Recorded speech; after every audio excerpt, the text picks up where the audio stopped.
canyon walls trapped heat like a furnace, baking the air until each breath scorched the lungs. Midday in Arizona Territory, summer of 1879, and even the insects had fallen silent in surrender to the merciless sun. Only the sound of boots striking loose gravel disturbed the weighted stillness as Marshal Reed Thornton ran his breath coming in ragged bursts. Blood seeped through his shirt where an Apache arrow had grazed his shoulder, not deep enough to stop him, but enough to leave a trail. 5 riders followed somewhere behind their horses, struggling in the narrow confines of the canyon. Reed had abandoned his mount 2 miles back when the path had grown too treacherous a decision that now gave him the advantage of maneuverability, but for how long? At 45, Reed's body no longer recovered with the resilience of youth. 15 years as a military scout and 5 as a marshal had etched lines into his weathered face and left scars both visible and hidden. The most prominent, a jagged mark above his right eye, caught the sunlight as he paused to listen for pursuit. Hearing nothing, he allowed himself 10 precious seconds of rest, pressing his back against the blistering rock wall.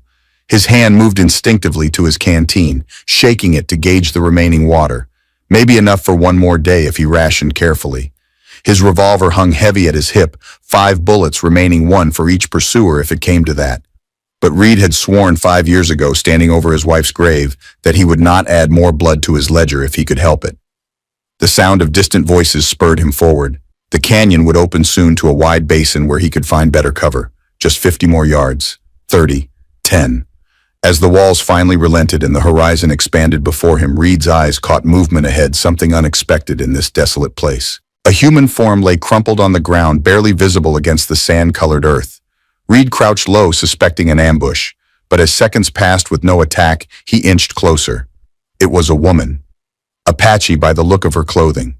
She lay unconscious in the full exposure of the sun, her face etched with exhaustion.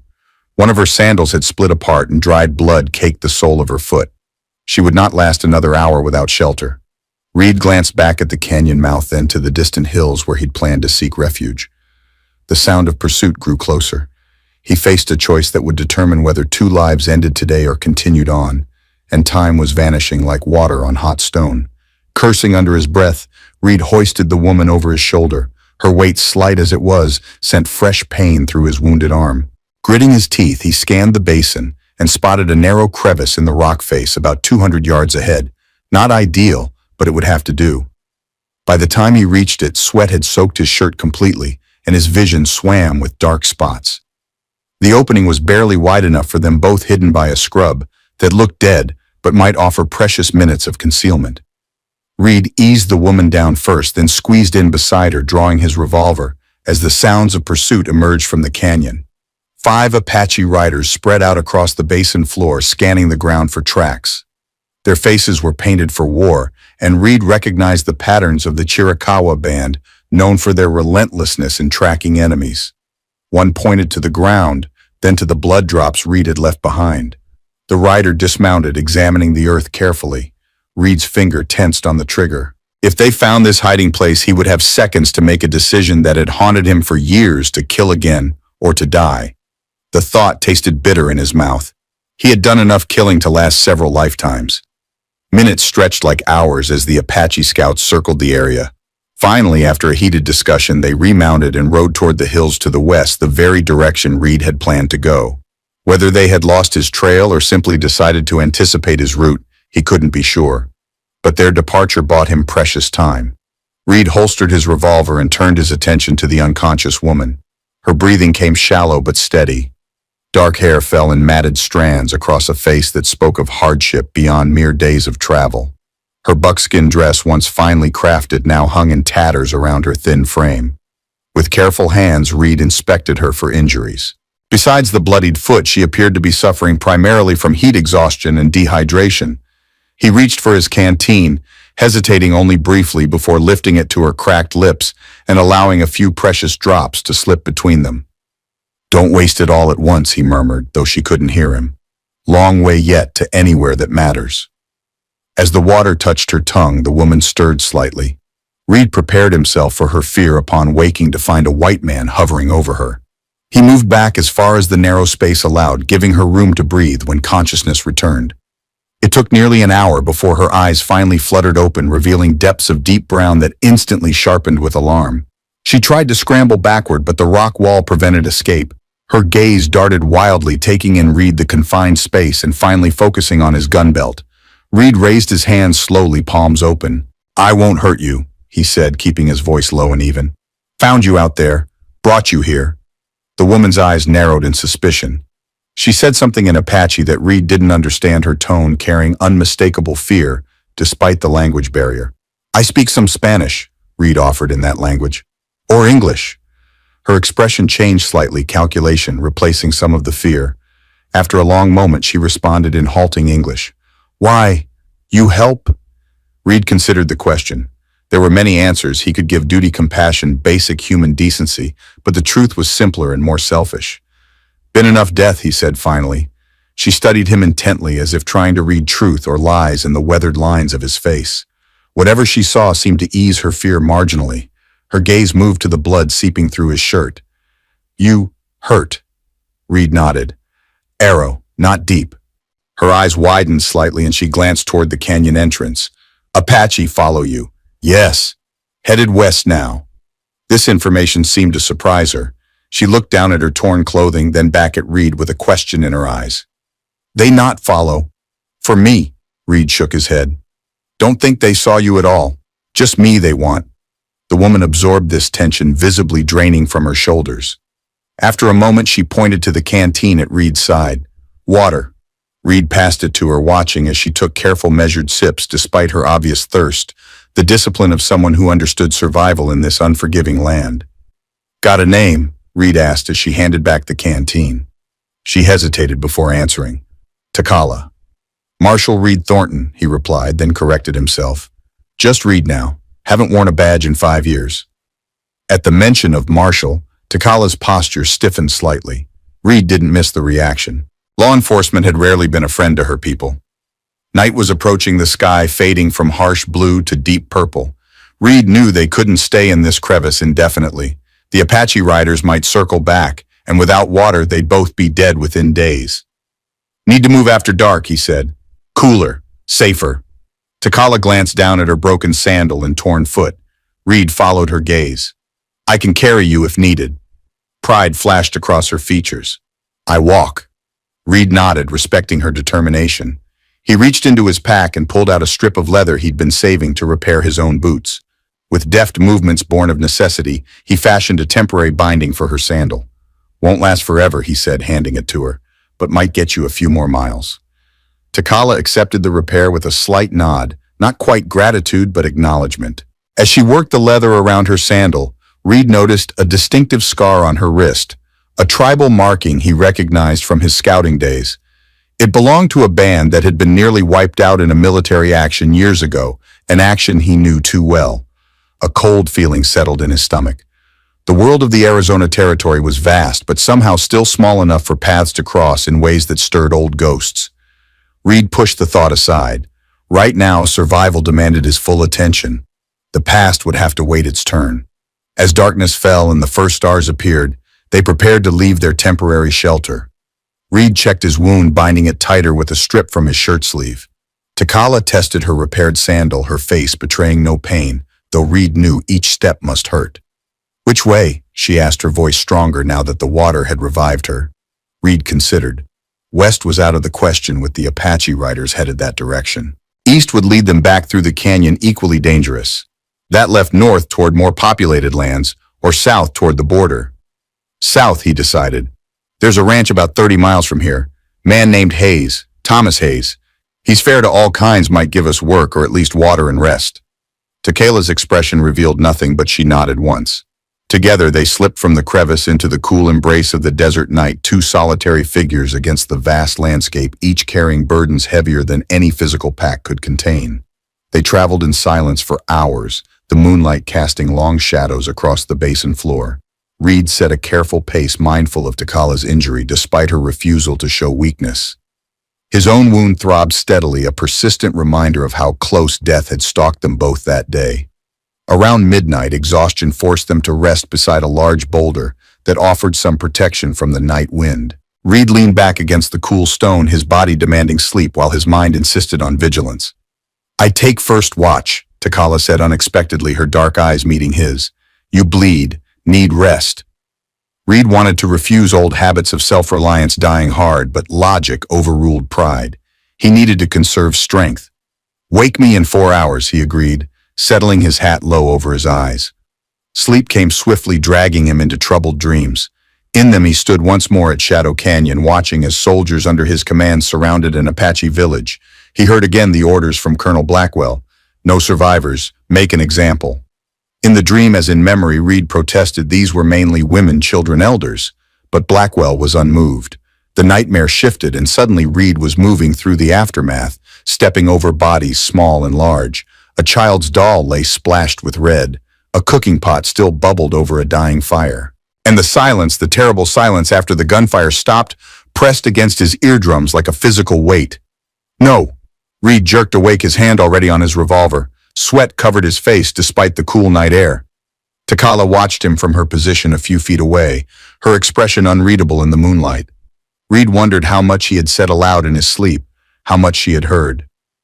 "Bad dreams," he muttered, wiping his face with his sleeve. "Shadow Canyon," she said softly. The name froze Reed's blood, so he had spoken in his sleep. He looked at her sharply, searching for accusation in her eyes, but found only a deep, measured assessment. "You know it?" he asked carefully. Takala nodded slowly. "My sister's village. I'm not there that day." Her English grew more precise, as if the subject demanded greater clarity. "White men came. Many died." Reed's throat tightened. The chances of this encounter, this connection, seemed impossible in a territory this vast. Yet here they sat, survivor and participant of the same tragedy, linked by blood not shared but spilled. "I was there," Reed admitted, the words scraping his throat. "Not as a soldier, as a scout, meant to be peaceful meeting. Went wrong." It was a simplification that bordered on lie, but the full truth was too complex for this moment, too heavy for the fragile trust they'd built. Takala's people had attacked a stagecoach, killing 3. Reed had been sent to negotiate, but Blackwell had used the mission as cover for retaliation on a massive scale. Takala studied him in silence, and Reed wondered if she would try to kill him now, if this moment would end with one of them dead beside this nameless boulder. Instead, she simply said, "Dawn comes soon. We should move." Relief and guilt twisted together in Reed's chest. She hadn't forgiven him, how could she? But neither had she condemned him outright. It was a temporary reprieve at best, a complication at worst. They gathered their meager supplies and continued south as the first hint of light touched the eastern horizon. The desert transformed around them, shadows retreating as colors emerged. Rusty reds, deep ochres, pale yellows, painting the landscape in fire hues. Beauty in a land that could kill with indifference. By mid-morning, heat had reclaimed its dominion. Their pace slowed as the sun climbed higher, Takala's limp becoming more pronounced despite her efforts to hide it. Reed's wound had stopped bleeding but ached fiercely, and thirst clawed at both their throats. When they spotted a lone mesquite tree casting precious shade, the decision to rest required no discussion. They huddled in its meager shadow, rationing the last of their water in tiny, insufficient sips. "Tell me," Reed said, finally breaking the long silence. "Why were those riders chasing you?" He gestured in the direction the Apache band had gone. Takala's face hardened. "Not chasing me, chasing you. I meant before. You were alone in the desert, injured, running from something." She looked away, considering whether to answer. Finally, she spoke, her voice flat with old pain. "My people cast me out. I am unclean to them." Reed frowned. "Unclean. I was taken by white men, 2 seasons, made to work too." She stopped, unwilling to detail indignities that Reed could imagine too well. "When I escaped, returned to my people, the elders said I carried white man's taint, could not stay." The cruelty of it struck Reed hard. Takala had endured captivity and abuse only to be rejected by her own people for surviving it. The injustice burned in his chest alongside the thirst. "That's why you were alone," he said, understanding dawning. "No water, no food." She nodded once. "Better to die in desert than live where you are less than shadow." The determination in her voice spoke volumes about her character. Reed had known many who would have surrendered to such rejection, but Takala had chosen to face the merciless desert instead, had chosen to fight for life even when it seemed to hold no promise. "Your foot," Reed said, nodding toward her injury. "From walking.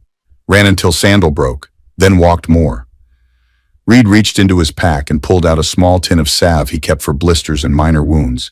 He offered it to her without comment.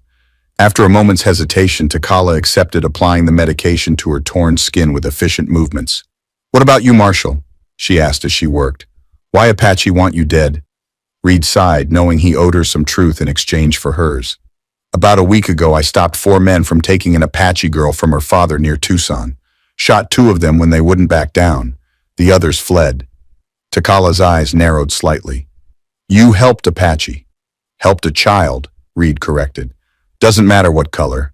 Those men would have sold her or worse." "But you were Marshal then?" Reed shook his head. "No, just happened upon it. Haven't worn a badge in years."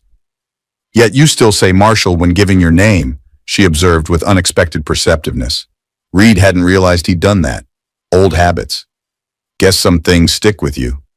"Why you stopped being Marshal?" The question probed dangerously close to memories Reed kept locked away. He looked out at the shimmering heat waves rising from the desert floor, buying time. "Made too many mistakes," he said finally. "Led men where they shouldn't go. Followed orders I should have questioned. After a while, the weight of it gets too heavy to carry along with a badge." It wasn't the whole truth, but it wasn't a lie either. Takala seemed to sense both facts but didn't press further. As the day stretched on, they dozed fitfully in the inadequate shade, conserving energy and moisture. By late afternoon, they faced a critical decision: risk continuing in the fading heat or wait until dark and travel with severely limited water. "We go now," Takala said decisively. "Night too cold without blankets. Better to reach water before strength fails." Reed nodded, recognizing the wisdom in her assessment. They set off again, moving slower than before but steadily southward. The landscape gradually changed, scrub brush appearing more frequently, suggesting increased moisture in the soil. It gave Reed hope that they might find a water source before their canteen ran completely dry. As the sun began its descent, casting long shadows eastward, Takala suddenly stopped. Reed followed her gaze to a distant plume of dust rising from the earth about a mile ahead. "Riders," she said quietly. Reed's hand moved to his revolver. "Get down." They crouched behind a large creosote bush, watching as the dust cloud resolved into the outline of 3 horsemen traveling at a steady pace. Not Apache, their silhouettes suggested white men on American saddles. "Could be anyone," Reed murmured. "Prospectors, ranchers, or trouble?" "All white men are trouble in this land," Takala replied without emotion. Reed couldn't argue with her assessment. Even good intentions had led to tragedy too often in the territories. The riders drew nearer, their features becoming distinct. 2 younger men flanking an older one, all dressed in the practical attire of working ranchers, rather than the flashier garb of gamblers or gunmen. They rode with the easy confidence of men on their own land, unhurried and unafraid. "I think they're from Hayes Ranch," Reed said, recognition dawning. The older one might be Thomas Hayes himself. Before Takala could respond, the wind shifted, and one of the horses nickered nervously, catching their scent. The riders pulled up, hands moving to weapons as they scanned the brush. Reed made a split-second decision. Standing slowly with his hands raised in clear view, he called out, "Just travelers here, no quarrel with you." The older rider studied them through narrowed eyes, taking in Reed's bloodied shirt and Takala's indigenous appearance. After a moment's consideration, he lowered the rifle he'd half raised. "You look more dead than alive, friend," he called back. "What brings you to Riverstone land?" "Thirst and hard luck," Reed answered honestly. "I know Thomas Hayes by reputation, hoping to find work at his ranch." The older man's weathered face creased in a cautious smile. "Then you found him. Thomas Hayes at your service." He glanced at Takala, his expression betraying no prejudice but clear curiosity. "Both of you looking for work?" Reed nodded. "Both of us." Hayes dismounted, handing his reins to one of his companions. He approached slowly, his movements deliberate and unthreatening. Up close, Hayes appeared to be around 60, his face lined with sun and experience, but his eyes remained sharp beneath bushy gray brows. "You're wounded," he observed, nodding toward Reed's shoulder. "And both of you look like you've crossed half the territory without water." He unhooked his canteen and offered it. "Drink, then we can talk business." Reed accepted gratefully but passed the canteen to Takala first. Hayes noted the gesture with quiet approval. After they had both drunk, Hayes introduced his companions, ranch hands named Miguel and Joseph, then asked, "Got names yourselves?" "Reed Thornton." "Takala." Hayes nodded, accepting the introduction without pressing for more. "Ranch is about 5 miles south. Can you ride?" Reed glanced at Takala, who gave a short nod, despite the exhaustion evident in her stance. We can manage. Joseph, let the lady ride with you. Miguel, our friend here, can share your mount. The arrangements were made without fuss, and soon they were heading south toward Riverstone Ranch. Reed rode behind Miguel, his body aching with each movement of the horse, but relief washing through him at the prospect of water, food, and shelter. He glanced over at Takala, perched behind Joseph, her face betraying nothing of her thoughts. They had survived the immediate dangers of the desert, but Reed harbored no illusions that their troubles were behind them. The shadow of their connected past hung between them, unresolved and potentially explosive. And the territory itself remained a powder keg of conflicting interests, Apache, Mexican, American, all vying for the same limited resources. As the first buildings of Riverstone Ranch appeared on the horizon, Reed wondered what new challenges awaited them in this temporary haven. Whatever came, he knew with certainty that the past would not remain buried for long. Some debts demanded payment, and some ghosts refused to rest until justice or vengeance had been served. The sun was setting as they rode into Riverstone Ranch, painting the modest collection of buildings in warm amber light. Unlike many frontier establishments that seemed hastily assembled and temporary, Hayes' property had the solid, settled look of a place built to last. A main house constructed of adobe and timber stood at the center, flanked by a large barn bunkhouse and various outbuildings. A corral held several horses that lifted their heads with interest as the riders approached. Beyond the immediate compound, Reed could see fenced pastures where cattle grazed, and further still, fields of what appeared to be corn and beans stretched toward a creek lined with cottonwoods. Most striking to Reed was the composition of the workers visible around the property. Mexican vaqueros worked alongside white cowboys, and he even spotted 2 Apache men mending a fence, an unusual sight in a territory where racial divisions typically ran deep and violent. Hayes dismounted at the main house, motioning for the others to do the same. Miguel, stable the horses. Joseph, tell Catherine we have guests for supper. He turned to Reed and Takala. Let's get you both some proper care first, then food. Reed helped Takala down from Joseph's horse, noting how she swayed slightly before catching herself. Her endurance was remarkable, but even the strongest had limits. Hayes led them to a small building near the main house that served as an infirmary. Inside, simple but clean cots lined one wall while shelves of medical supplies occupied another. My wife's domain, Hayes explained. Catherine trained as a nurse during the war. She'll see to your wounds better than any doctor in Tucson. As if summoned by her name, a woman entered the room. Catherine Hayes stood about 5 feet tall, her black hair streaked with silver and pulled back in a practical bun.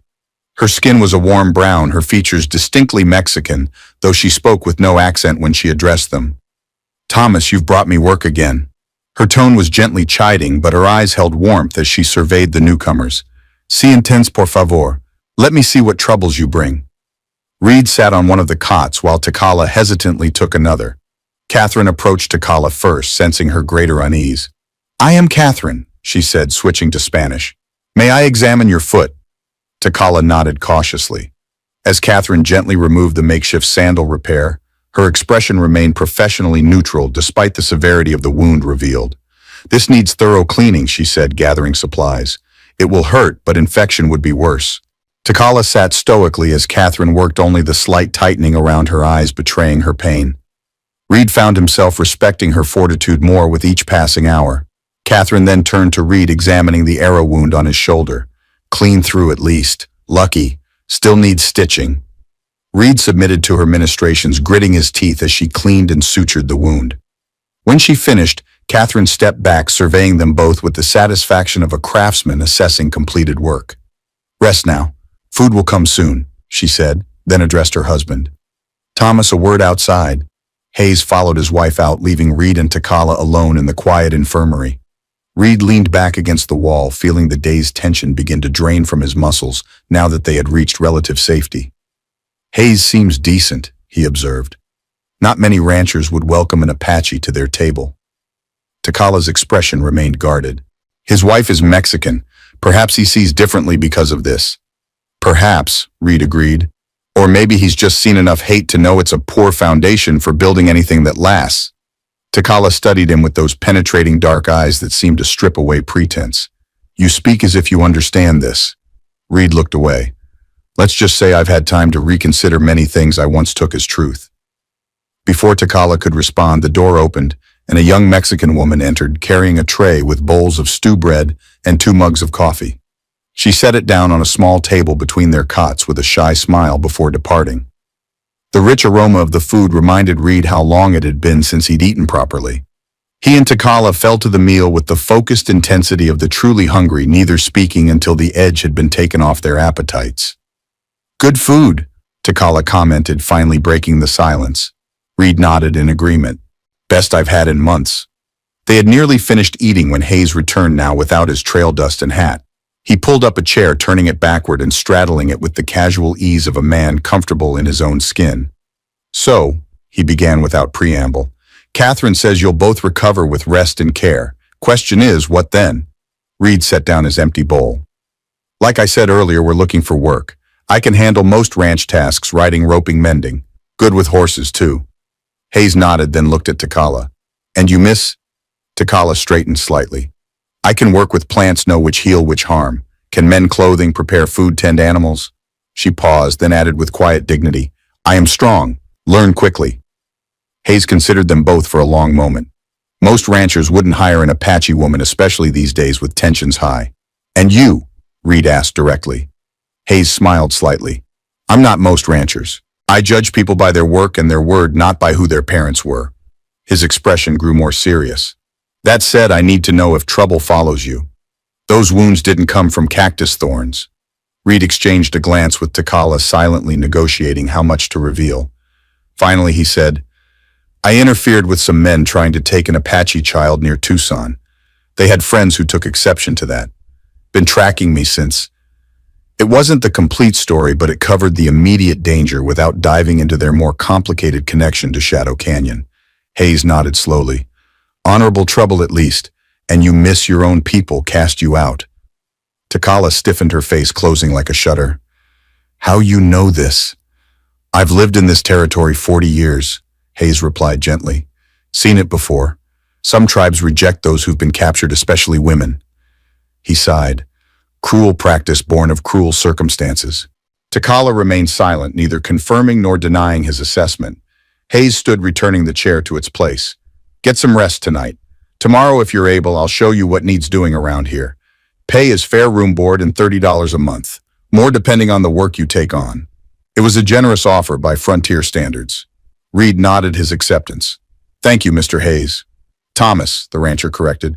"We don't stand on ceremony at Riverstone." After Hayes left, Reed and Takala settled into their respective cots as night deepened outside the small windows of the infirmary. The safety of walls, the fullness in their bellies, and the prospect of honest work ahead created a cocoon of temporary peace that made Reed's eyelids heavy. Just before sleep claimed him, he heard Takala's voice in the darkness. "Marshal," she said softly, "I know what happened at Shadow Canyon. Not all, but enough." Reed's eyes opened, sleep fleeing. "What do you mean? In your sleep you speak of Colonel, of orders refused, of regret." She paused. "I will watch. I will learn truth. Then decide." The implicit threat hung in the air between them, decide whether to seek vengeance, whether Reed deserved to live or die for his role in the tragedy that had claimed her sister's village. "Fair enough," Reed replied finally. "But know this, whatever you learn, whatever you decide, I won't raise a hand against you. Those days are done." Silence was her only response, but Reed felt the weight of her assessment across the darkened room. As sleep finally claimed him, he wondered if he had just made a promise he would live to regret, or if he had already lived too long with regrets that no promise could erase.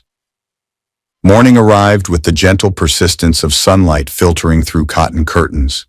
Reed woke slowly, his body stiff, but his mind clearer than it had been in days. The wound in his shoulder throbbed dully, but the fever that had threatened on the desert trek had receded under Catherine's care. Takala was already awake, sitting on the edge of her cot.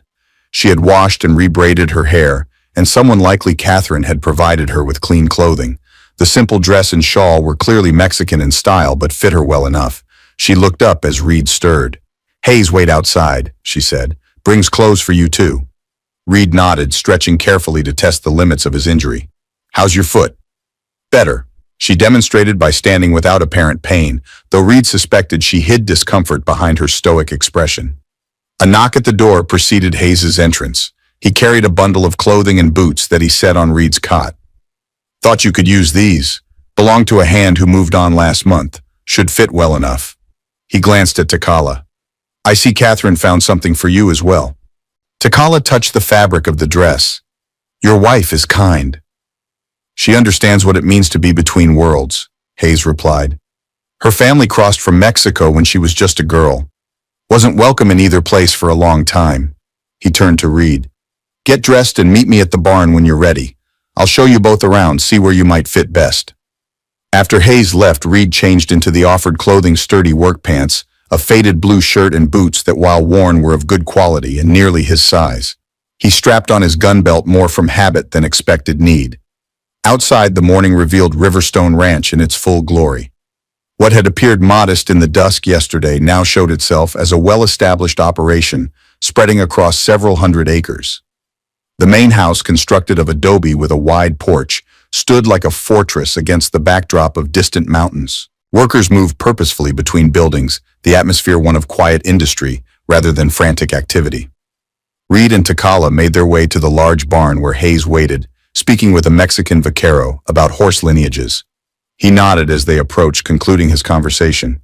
Good morning. Hope you both slept well? Hayes gestured around the expansive property. Riverstone's been my home for 30 years now. Started with 50 acres and 12 cows. Now we run 2,000 head on 800 acres plus crops and horses. Reed was impressed. Building something of this scale in Apache territory required not just hard work, but diplomatic skill. How'd you manage peace with the local tribes? He asked. Most ranchers I know are in a constant state of war. Hayes smiled slightly. By treating people like people, not obstacles. Trading fairly. Respecting boundaries. His expression hardened. And making it clear that while I won't start trouble, I'll certainly finish it if pressed. They walked through the property as Hayes outlined the operation. The ranch employed 20 permanent workers from various backgrounds, white, Mexican, and even 3 Apache men from a band that had reached an accommodation with Hayes years ago. Labor's divided by skill, not color, Hayes explained. Best riders work cattle, best farmers tend crops, best builders maintain structures, simple as that.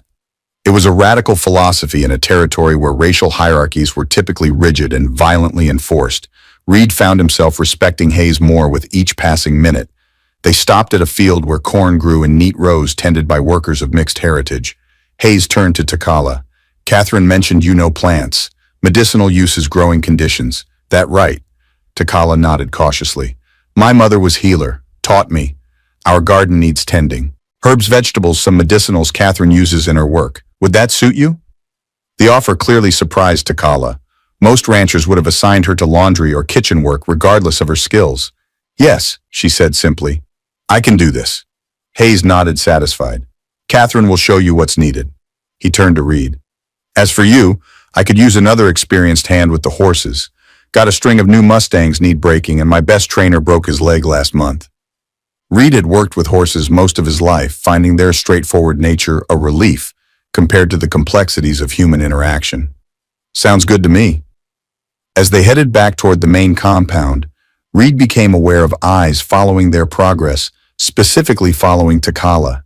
Some gazes held simple curiosity, others thinly veiled hostility. Hayes noticed too. Not everyone here shares my views on cooperation, he said quietly. Most come around with time, others move on. Just be aware. Reed nodded, filing away the information. Prejudice could be as deadly as a gun in the wrong circumstances. They parted ways at the main house Takala to find Catherine and learn about the garden. Reed to the corral where the Mustangs waited.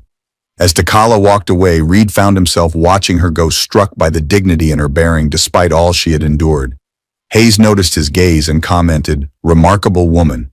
Must have seen hell to be cast out by her people, yet still stands tall." Reed turned to the older man. "Why'd you really take us in, Hayes? Can't just be the need for workers." Hayes considered the question, his weathered face thoughtful. "When I came to this territory, I was angry, bitter. Lost my father to an Apache raid when I was 12. Carried that hate for years." He looked out across his ranch, pride evident in his expression. "Then I met Catherine. Her people had suffered under both Mexican and American rule. Made me see that hate just breeds more hate, never anything worth building on." He turned back to Reed, his eyes sharp with assessment. "I see something similar in you. Man who's carried burdens, made mistakes, but trying to set them down, start fresh. He shrugged. Besides, everyone deserves a second chance. Even an ex-marshal and an exiled Apache. The words hit closer to home than Hayes could know. Reed wondered briefly if the rancher knew more than he let on, but Hayes was already moving toward the corral, the conversation clearly finished in his mind. The day passed in the rhythm of honest work. Reed found himself enjoying the challenge of the Mustangs, wild-eyed and suspicious at first, gradually responding to patient, consistent handling. By late afternoon, he had made progress with two of the more amenable horses, establishing the beginnings of trust. He caught glimpses of Takala throughout the day, working in the extensive garden near the main house. Even from a distance, he could see her confidence as she moved among the plants, clearly in her element. Catherine worked alongside her occasionally, the two women appearing to communicate well despite language differences. As the workday ended, ranch hands gathered at the bunkhouse for the evening meal. Reed hesitated, unsure where he and Takala were meant to eat, when Hayes appeared beside him. "Join us at the house for supper," the rancher invited. "After that, there's a small cabin behind the garden where you two can stay. More private than the bunkhouse and better for healing." Reed followed Hayes to the main house, where they found Takala already seated at a large wooden table with Catherine. The interior was surprisingly refined for a frontier home. Solid furniture-patterned rugs, bookshelves lined with volumes suggesting a household that valued knowledge alongside practicality. Dinner was a simple but hearty affair of beef stew, cornbread, and fresh vegetables. Catherine engaged Takala in conversation about plants and their properties, while Hayes asked Reed about his experiences with different horse-breaking techniques. For a while, it felt almost normal, just people sharing a meal after honest work, no ghosts or grudges shadowing the table. As they finished eating, Catherine brought out coffee and a special treat, apple pie, made from the ranch's own small orchard. As she served it, Hayes leaned back in his chair, his expression growing more serious. "Need to tell you both something," he said. "Ryder came in while you were working. Brings news you should hear." Reed set down his fork, instantly alert. "What news?" "Colonel Emmett Blackwell is coming to Copper Springs, due to arrive in 3 days for some kind of territorial meeting." The name hit Reed like a physical blow. Colonel Blackwell, the man who had ordered the massacre at Shadow Canyon, who had threatened Reed with court-martial when he objected, who had covered up the true nature of the engagement in official reports. "Blackwell," Reed repeated, his voice hollow. "You're sure?" Hayes nodded. "Quite sure. He's retired from the Army now. Owns the biggest spread north of here, Diamond B Ranch. Also has mining interests, political ambitions." Reed glanced at Takala, who had gone perfectly still at the mention of Blackwell's name. He wondered if she recognized it from his sleep-talking, if she had made the connection to Shadow Canyon. "You know this man," Hayes observed, his eyes sharp. Reed chose his words carefully. "Served under him briefly during my scouting days. We disagreed on methods." "I've heard stories," Hayes said, "none particularly flattering to the colonel's character." Catherine spoke up, her voice gentle but direct. "Thomas, perhaps our guests would prefer not to discuss old military matters at the table." Hayes nodded, accepting the redirection. "Of course. Just thought you should know he'll be in the area. Copper Springs is only 15 miles from here, and Blackwell has business dealings with several local ranchers." The rest of the meal passed in strained politeness, the earlier ease evaporated with the mention of Blackwell. When they finished, Hayes showed them to the promised cabin, a simple one-room structure with 2 narrow beds, a table, chairs, and a small stove. "It's not much," Hayes apologized, "but it's clean and private." "It's more than generous," Reed assured him. "Thank you." After Hayes left, Reed and Takala stood in awkward silence within the small space. Finally, Takala spoke, her voice tight with controlled emotion. "This colonel, he was at Shadow Canyon." It wasn't a question, but Reed answered anyway. "Yes." "He gave orders." Reed nodded, unable to meet her eyes. "He did." Takala moved to the small window, looking out at the gathering dusk. "And you? What was your part?" The moment Reed had dreaded had arrived sooner than expected. He sat heavily on one of the beds, the weight of memory pressing down on him like a physical burden. "I was the scout," he said finally. "Meant to arrange a meeting between Blackwell and the tribal leaders to discuss peace terms after some raids on settlements." He passed a hand over his face. "At least that's what I was told. But Blackwell had other plans from the start." Takala turned from the window, her face illuminated by the last rays of sunlight. "Tell me all, now." Reed knew he owed her the truth, however painful. Taking a deep breath, he began the story he had tried for years to forget. 5 years ago, Blackwell was commanding Fort Defiance. There had been raids on outlying farm stagecoaches. 3 white settlers killed, livestock taken. Standard cycle of attack and counterattack that's played out across these territories for decades. He stared at his hands, remembering. Blackwell ordered me to find the band responsible, said we needed to negotiate terms, prevent further bloodshed. I tracked them to Shadow Canyon. Small settlement, mostly women, children, elders. Only a few warriors. Takala's eyes never left his face as he continued. I reported back, told Blackwell it was primarily a family camp, not a war party. He seemed satisfied, said he'd bring a small delegation to talk peace. Reed's voice hardened. But when we returned 2 days later, he brought a full company of cavalry. Before I could even call out to the village, he ordered the attack. The memory flooded back with sickening clarity, gunfire screams, the smell of burning wickiups, a child's doll trampled in the dirt. I tried to stop it, Reed said, his voice hollow. Drew my weapon, told the men to cease fire. Blackwell had me restrained, threatened to have me shot for mutiny. His hands clenched into fists. By then it was too late anyway. Most were already dead. Takala's face remained impassive, but her eyes blazed with a fire that spoke of contained rage and grief. After, Reed continued, Blackwell reported it as a decisive engagement with hostile forces, claimed the Apache had fired first, made himself a hero while I was transferred to civilian law enforcement, a marshal's badge to keep me quiet. He looked up at Takala directly. I resigned 5 years ago. Couldn't wear the badge, not after that. Been drifting since, trying to... He trailed off, uncertain how to finish. Trying to forget, Takala supplied, her tone cold.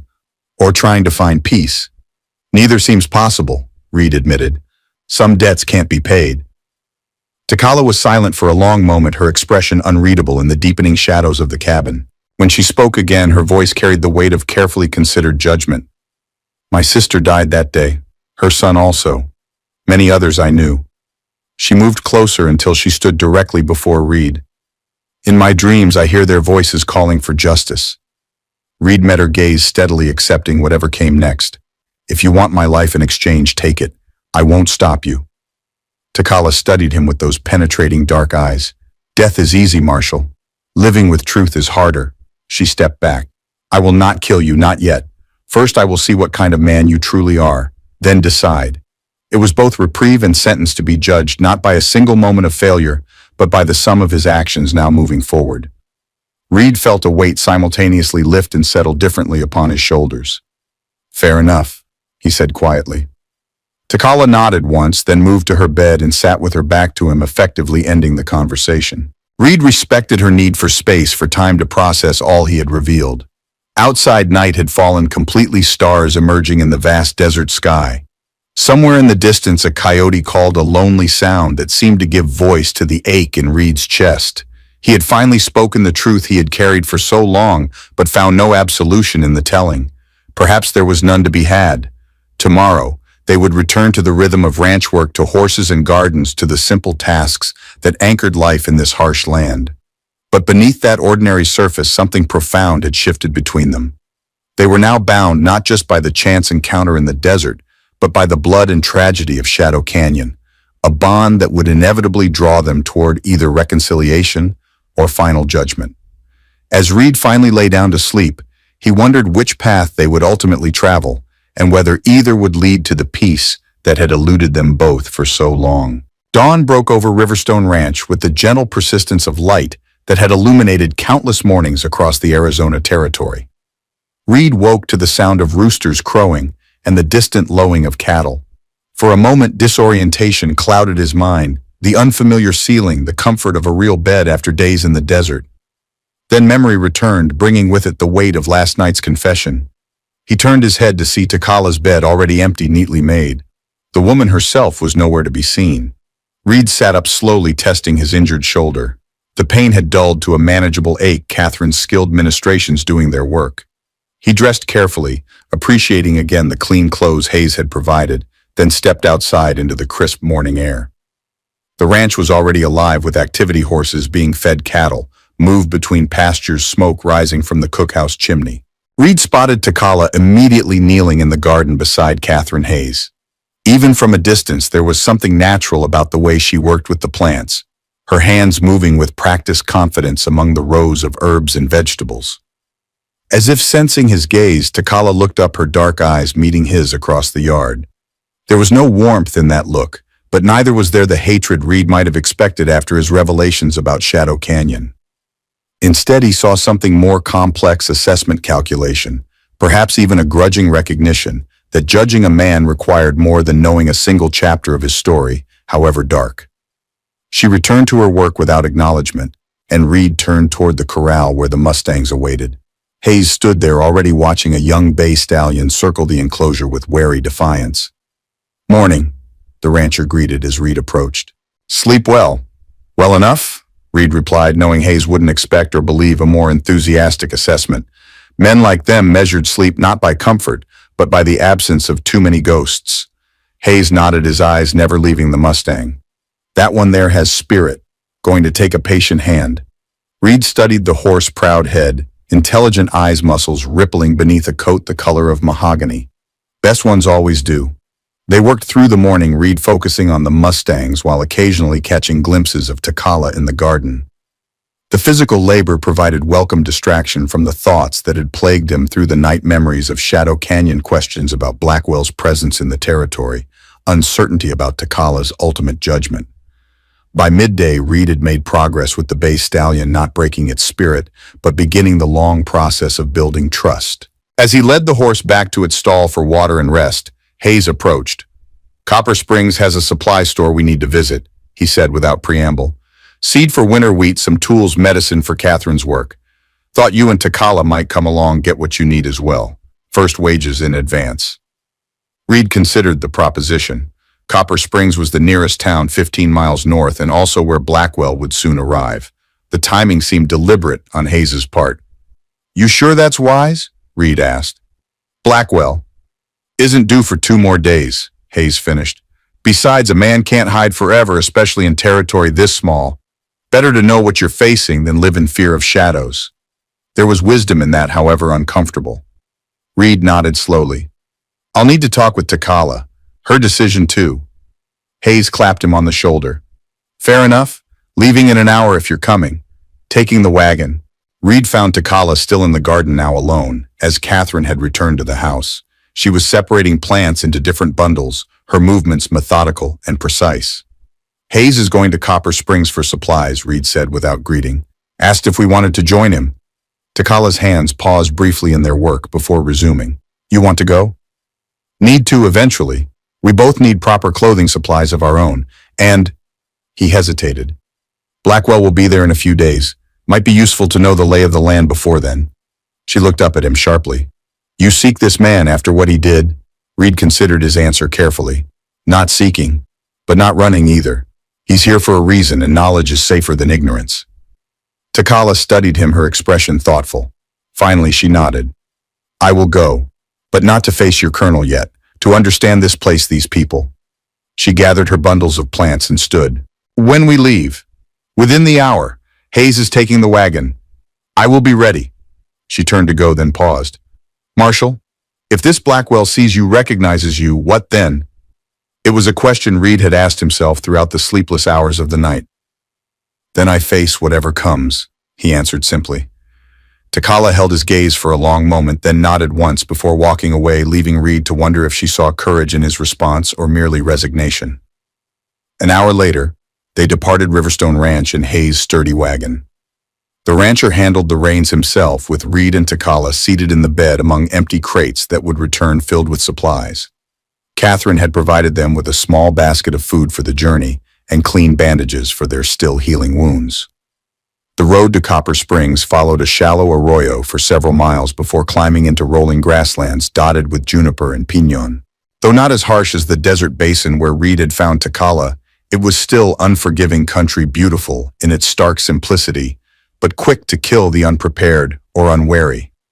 For the first few miles they traveled in companionable silence, each lost in private thoughts. Eventually Hayes spoke, his voice carrying easily over the creak of wagon wheels. "Been meaning to ask, how'd you two come to be traveling together? Unusual pairing in these parts." Reed glanced at Takala, who gave a small nod, permitting him to answer. "Found her collapsed in the desert," he said simply. "Couldn't leave her there." Hayes nodded as if this confirmed something he'd already surmised. And before that, you mentioned trouble near Tucson. Reed provided a shortened version of the encounter with the men trying to take the Apache child and his subsequent flight from those seeking retribution. He left out Shadow Canyon entirely, and Hayes, though his sharp eyes suggested he sensed the omission, didn't press. Territory's changing, the rancher observed. Not all for the better. More settlers coming in, more pressure on the tribes, more men looking to profit from the chaos. He shook his head. Men like Blackwell. Reed's attention sharpened. You know him personally. Met him a few times at territorial meetings. Man carries ambition like others carry a watch, always checking it, always aware of its ticking. Hayes spat over the side of the wagon. Owns the biggest spread north of here, the Diamond B. Started buying up land after he left the army. Now he's got fingers in mining railroads politics. Sounds like he's done well for himself, Reed commented neutrally. Hayes gave him a sidelong glance. Some men measure success by what they build, others by what they take. He flicked the reins, gently urging the horses over a rocky patch. Blackwell's the taking kind. They crested a small rise, and Copper Springs came into view in the valley below, a modest collection of buildings arranged around a central street with scattered homesteads dotting the surrounding landscape. Unlike many frontier towns that seem temporary by design, this one had the beginnings of permanence, several structures built of stone rather than wood, a church steeple rising above the other rooftops, even a few trees planted along the main thoroughfare. Town's grown, Hayes commented. New buildings since my last visit. He pointed to a large structure under construction at the north end. That'll be Blackwell's hotel, I'd wager. Man doesn't just visit places, he invests in them, makes them his. As they approached the outskirts, Reed noted other details. A cavalry patrol passing through, indicating the presence of a nearby fort. Several Apache families camped at a respectful distance from town, likely there to trade. And the usual assortment of saloons, livery stables, and merchants that formed the backbone of any frontier settlement. Hayes guided the wagon to a hitching post outside a general store with a hand-painted sign reading Wilson's Goods and Sundries. He set the brake and turned to his companions. Might be best if we split up, he suggested.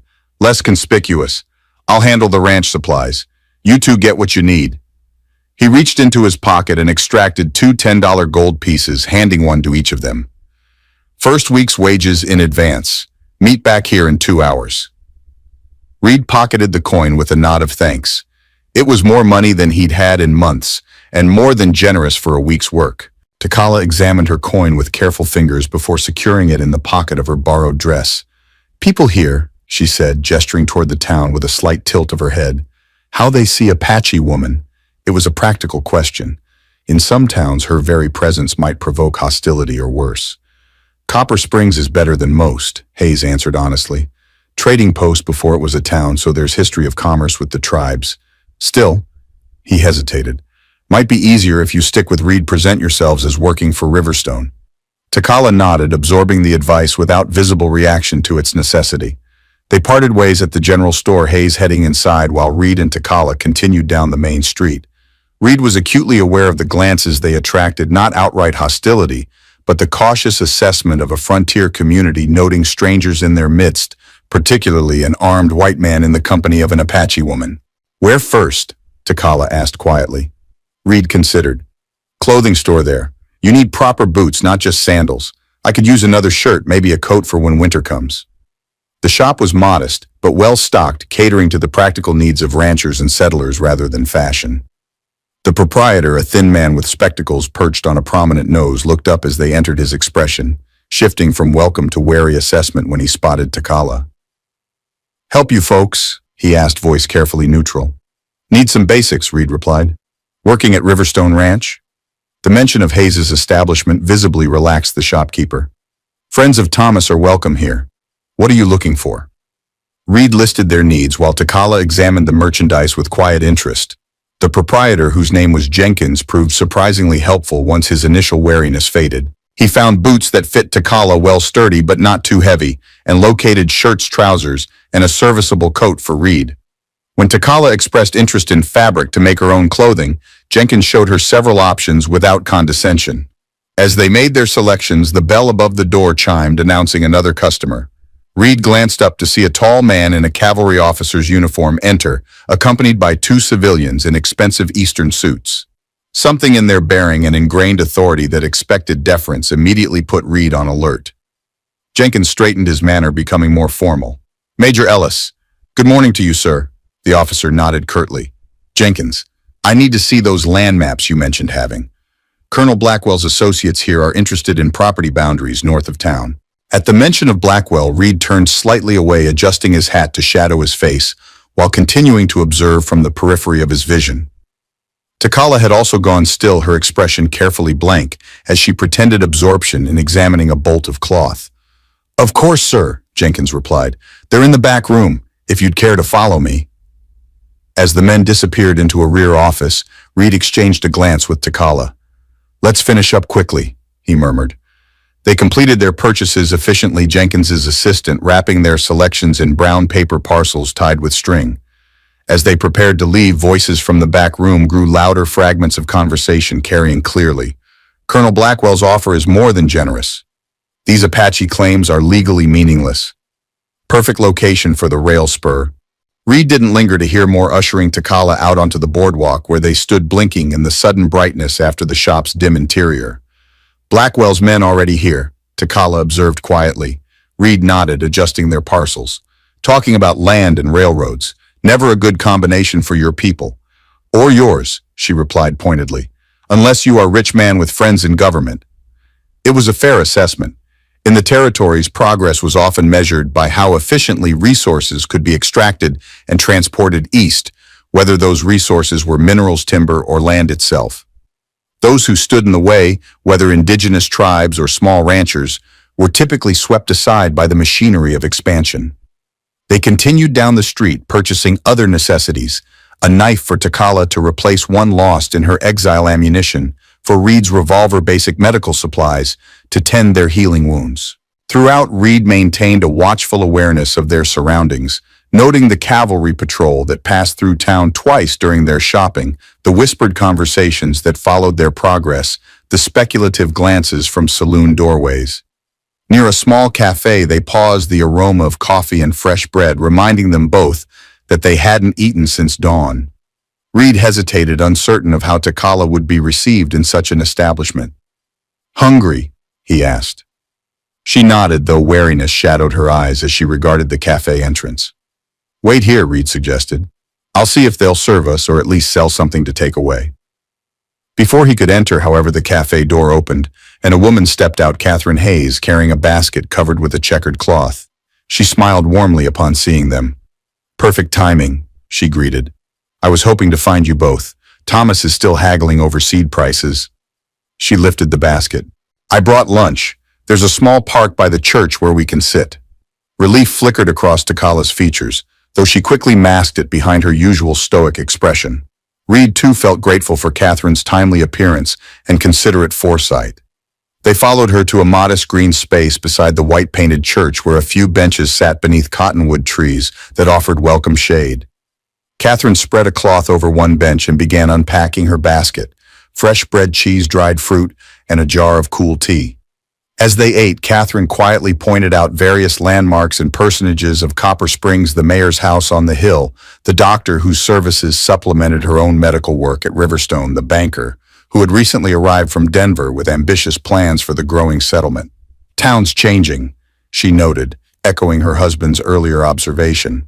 When we first came to this territory, Copper Springs was just a trading post and a saloon. Now look, bank, school, 3 churches competing for souls. She shook her head, a mixture of amusement and melancholy in the gesture. You don't approve? Reed asked. Catherine considered the question. Growth itself isn't good or bad. Depends on who benefits, who's pushed aside.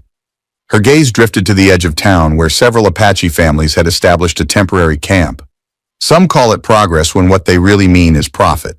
It was a perspective rarely voiced so plainly in frontier communities where manifest destiny was treated as both inevitable and righteous. Reed found himself appreciating Catherine's clear-eyed assessment of the territory's transformation. Takala, who had been listening silently, suddenly tensed. Reed followed her gaze to see a group of horsemen approaching the town from the north, perhaps a dozen riders led by a figure whose military bearing was evident even at a distance. Catherine had noticed as well. Blackwell, she said softly. 2 days early. Reed instinctively reached for his revolver, then forced his hand back to his side. Running or fighting would only draw attention they couldn't afford. Besides, at this distance, It was unlikely Blackwell would recognize him after 5 years. "We should find Hayes," he suggested, keeping his voice calm despite the sudden acceleration of his pulse. "Time to head back to Riverstone." Catherine nodded, gathering their lunch things with efficient movements. "Thomas will be at Wilson's by now. We can circle around through the back streets." They stood to leave, but it was already too late. The riders had reached the main street and were dismounting in front of the town's largest saloon directly in their line of sight. The leader, Colonel Emmett Blackwell himself, stood in his stirrups for a moment, surveying the town like a general assessing a battlefield. Even at 55, Blackwell cut an imposing figure, tall, broad-shouldered, with a full beard, now streaked with gray and eyes that missed nothing. He had exchanged his military uniform for the attire of a successful rancher, but the authority in his bearing remained unmistakably that of a commander. As if drawn by some sixth sense, those calculating eyes swept over the park and locked directly on Reed. For a heartbeat that seemed to stretch into eternity, recognition flickered across Blackwell's features, followed by something darker, anger perhaps, or the cold calculation of a predator sighting potential prey. Then his attention was claimed by the town's mayor, who had hurried out to greet the influential arrival, and the moment passed. But the damage was done. Blackwell had seen Reed, had recognized him. Whatever peaceful existence they might have hoped for at Riverstone had just become considerably more complicated. "Move now," Catherine urged quietly. "Quickly, but not running.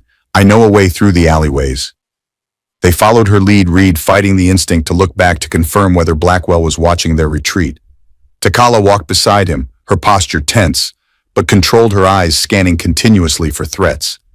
Catherine led them through narrow passages between buildings, across a small creek that ran behind the town, and finally to the general store where Hayes waited with the loaded wagon, his expression darkening as he took in their hasty approach. "Blackwell?" he asked simply. Reed nodded. "Arrived early, saw us." Hayes didn't waste time with questions. "Get in the back. Cover yourselves with the empty grain sacks if we pass them on the road." They climbed aboard, quickly settling among the supplies while Catherine took her place beside her husband on the driver's seat. Hayes clicked to the horses and the wagon rolled forward, leaving Copper Springs behind at a pace just short of suspicious haste. For several miles they traveled in tense silence, Reed's mind racing with implications and possibilities. Blackwell's early arrival couldn't be coincidence, not after the conversation they'd overheard about land deals and railroad spurs. The colonel had always possessed a keen strategic mind, and Reed had no doubt he was positioning himself to capitalize on the territory's development. The question was whether Blackwell would consider Reed a threat to those ambitions, and what he might do about it. As if reading his thoughts, Takala spoke quietly from beside him. "This man, he knows you now. What he will do." Reed considered the question carefully. "Depends on what he's planning. If it's just business as usual, he might ignore me. If he's involved in something he doesn't want examined too closely." He left the thought unfinished. "And Shadow Canyon, he fears you speak of this." "Maybe." Reed stared at the road behind them, still empty of pursuit. "Military record says it was a justified engagement with hostile forces. My testimony could contradict that." Hayes, overhearing, glanced back at them. "Shadow Canyon," he repeated the name, clearly registering. "That was the Apache settlement wiped out about 5 years back. Military claimed they were attacked, first defended themselves." Reed met the rancher's searching gaze. "That's the official story." "But not the truth." Hayes surmised, his expression grim. "You were there. I was the scout. Blackwell was in command." Reed saw no point in hiding it now. There was no attack from the Apache. It was a massacre, plain and simple. Catherine turned on the seat, her face pale but composed. "Those people, mostly women and children, wasn't it? That's what we heard, though the army denied it." Reed nodded, the familiar weight of guilt settling on his shoulders. "I tried to stop it. Failed." Hayes was silent for a long moment, absorbing this revelation. Finally, he asked, "And you, Takala, what's your connection to all this?" Takala lifted her chin slightly. "My sister and her son died there. Many I knew." The admission hung in the air, heavy with implications. Hayes and Catherine exchanged a glance laden with unspoken communication born of years together. "Yet you two travel together," Hayes observed. "Interesting choice." Reed had no response to that, and apparently neither did Takala. The complexity of their relationship, captor and rescued, perpetrator and victim, two souls bound by tragedy and chance, defied simple explanation. They continued in silence until Hayes spoke again, his tone deliberately lighter. "Well, Whatever brought you together and whatever Blackwell may want, you've got a place at Riverstone for as long as you need it. Man's reach doesn't extend to my land." The assertion carried both generosity and defiance. Hayes clearly understood the risk he was taking by sheltering them, yet offered it anyway. Reed felt a surge of gratitude toward this principled rancher who had extended hospitality when most would have turned them away. "Thank you," he said simply. "Both of you." Catherine smiled gently. "Riverstone has always been a haven for those needing a fresh start. It's the foundation Thomas built it on." As the wagon rolled steadily south, the tension gradually eased. No riders appeared on the horizon behind them, and the familiar landmarks of Riverstone territory began to emerge. By late afternoon, they passed through the ranch gates, the homestead buildings a welcome sight after the strain of the trip to town. Hayes pulled the wagon to a halt in the yard, and the ranch hands came to help unload the supplies. Miguel, Joseph, and the others worked efficiently, carrying seed bags to the storehouse, tools to the workshop, and medicine to Catherine's infirmary. Throughout, Reed noticed the quiet cooperation between workers of different backgrounds, white, Mexican, Apache, all focused on the common purpose of maintaining the ranch. As the sun began its descent, casting long shadows across the yard, Hayes approached Reed and Takala where they stood sorting their own purchases. "Join us for supper," he invited. "There's matters we should discuss in private." The main house was quiet when they entered the regular ranch hands taking their evening meal in the bunkhouse. Catherine bustled about the kitchen, laying out a simple but hearty supper of beef stew, cornbread, and fresh vegetables from the garden Takala had been tending. They ate first in companionable silence, the events of the day having sharpened appetites. When the edge of hunger had been blunted, Hayes leaned back in his chair, regarding Reed and Takala with thoughtful eyes. "So," he began without preamble, "Blackwell saw you in town. Question is what happens next." Reed considered carefully. "Hard to say. Might do nothing if he's focused on other matters. Might send men to investigate why I'm here. Might come himself." "And if he does," Hayes pressed, "what's his quarrel with you exactly beyond your knowledge of Shadow Canyon?" Reed hesitated, weighing how much to reveal. "After the massacre, I was outspoken about what happened. Blackwell had me transferred to Marshal Service to keep me away from military channels, but made it clear there would be consequences if I shared my version of events." "Threatened you," Hayes translated bluntly. "Essentially. Said no one would believe a scout over a decorated colonel anyway." Reed's mouth twisted in a humorless smile. He was probably right. Catherine spoke up, her voice gentle but direct. "And in the 5 years since you've kept silent?" Reed nodded. "What good would it do? The dead can't be brought back, and Blackwell only grew more powerful after leaving the army. Now he's a landowner, businessman, political force in the territory." "Truth has its own power," Catherine observed quietly. "Sometimes," Reed agreed. "Other times, it just gets more people killed." Hayes drummed his fingers on the table, thinking, "Whatever Blackwell may want, you both have a place here for as long as you need it. But we should be prepared." "For what?" Takala asked, speaking for the first time since they'd sat down. "For Blackwell to make some move," Hayes explained.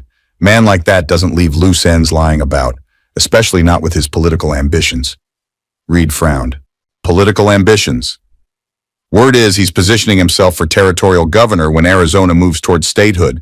Been cultivating friends in Washington, building alliances with business interests." Hayes shook his head. "Man with blood on his hands, seeking power, tale as old as time." The information settled uncomfortably in Reed's mind.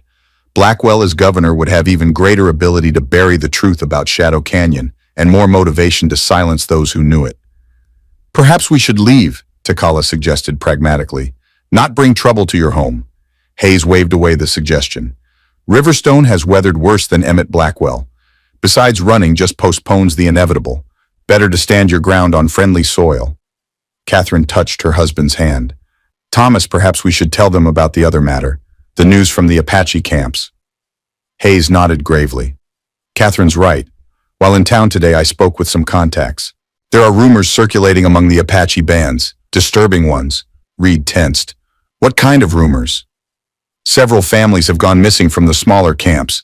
At first, people assumed they joined other bands or moved to the reservation, but too many too suddenly." Hayes leaned forward. "There's talk of riders taking people in the night, not killing them, taking them." "Slavers?" Reed asked, disgust evident in his tone. "Possibly. Though slavery's officially outlawed, there's still a market for labor in the mines in certain ranches further south.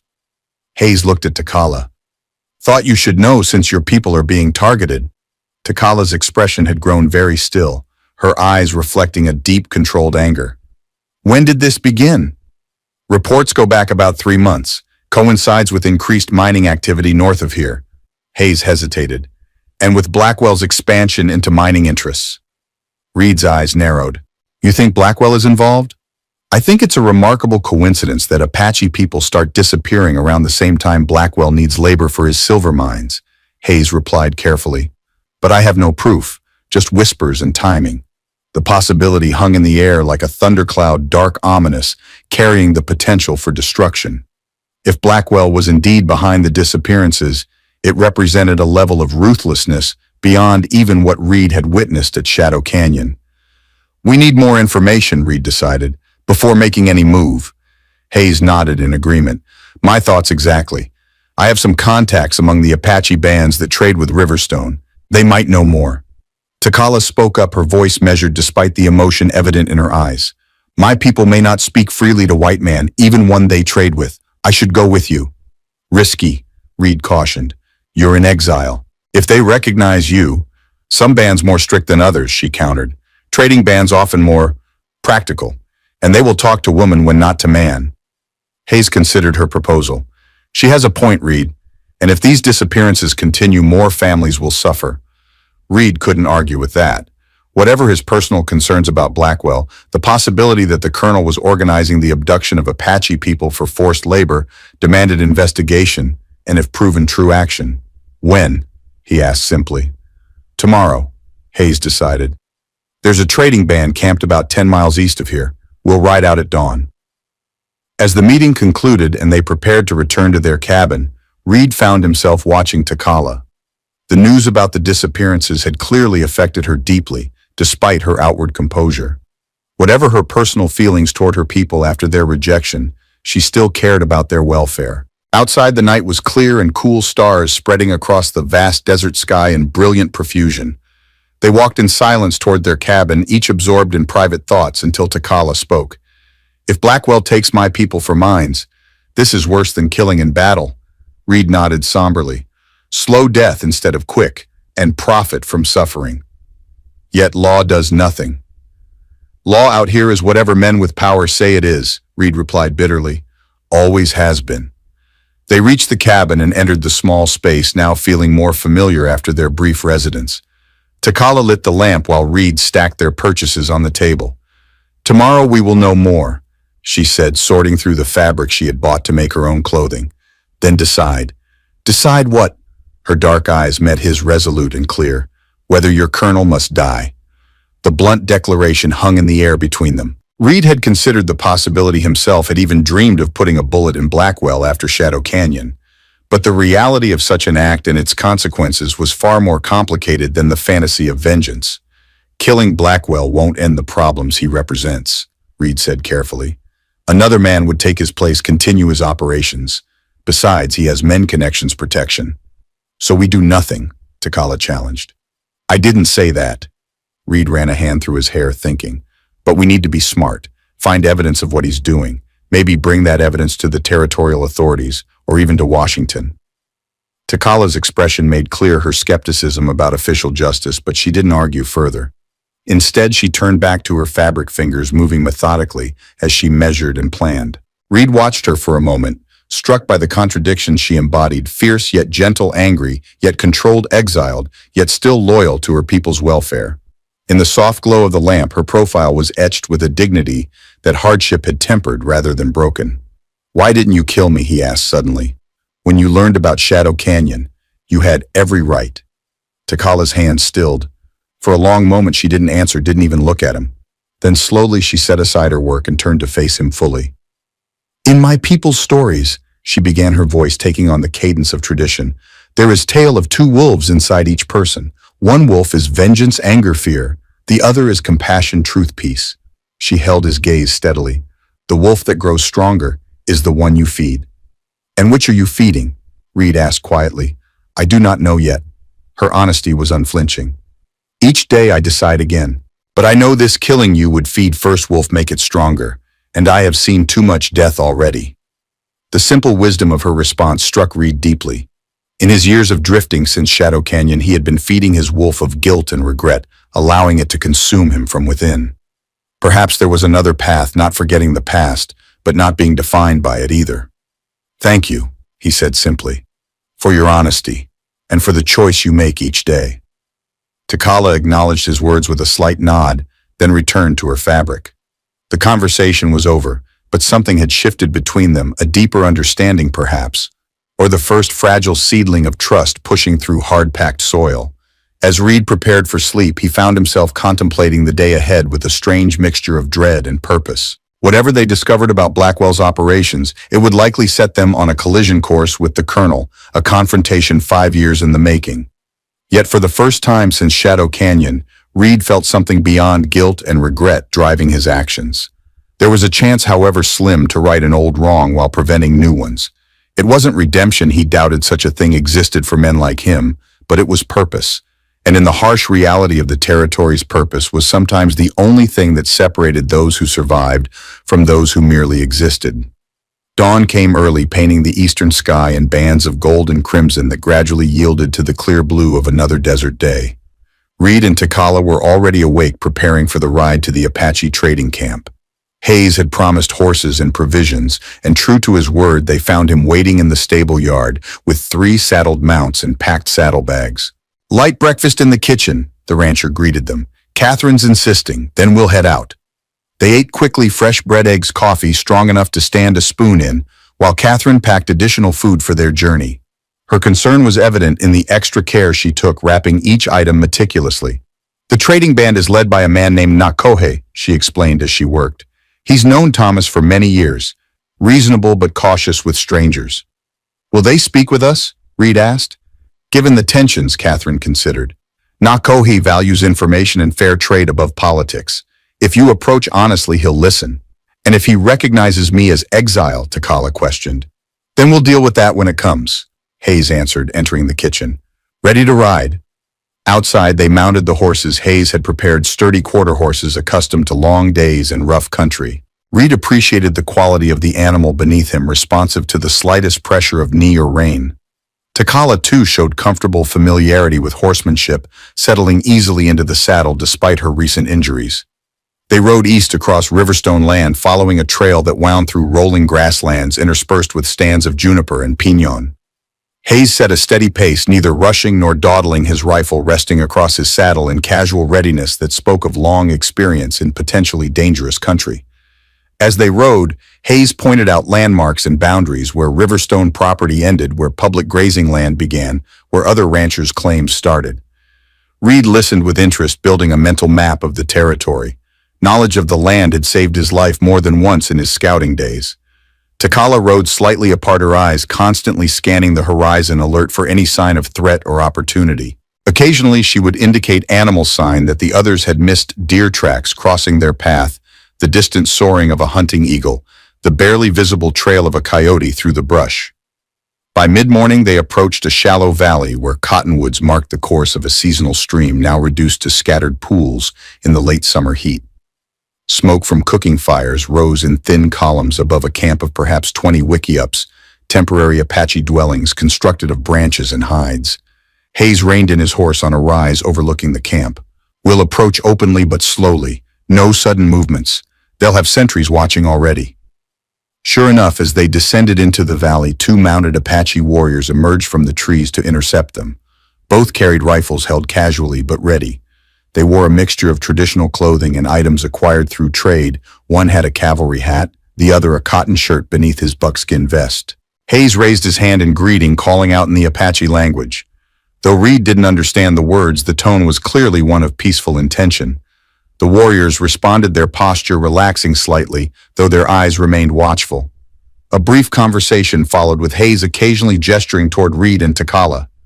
Finally, the older of the 2 warriors nodded and motioned for them to follow, leading them into the camp. Children paused in their play to stare curiously at the visitors. Women looked up briefly from their work, cooking tanning hides, weaving baskets, before returning to their tasks, with the deliberate nonchalance of people accustomed to maintaining dignity under observation. A few men watched from doorways, their expressions unreadable. They were guided to a central clearing where an older man sat on a woven mat, a small fire burning before him despite the day's heat. His face was deeply lined, his hair streaked with gray, but his eyes were sharp and assessing as they approached. "Na Kohei," Hayes greeted, dismounting and gesturing for Reed and Takala to do the same. The elder nodded in acknowledgement. "Thomas Hayes, it has been 2 moons since you visited." His English was clear but accented, learned through years of trading with settlers and ranchers. "Too long," Hayes agreed. "I've brought friends who seek information that may help your people."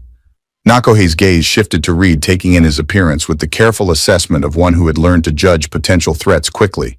"The man carries a gun like a soldier but wears no uniform." "I was a scout once," Reed admitted.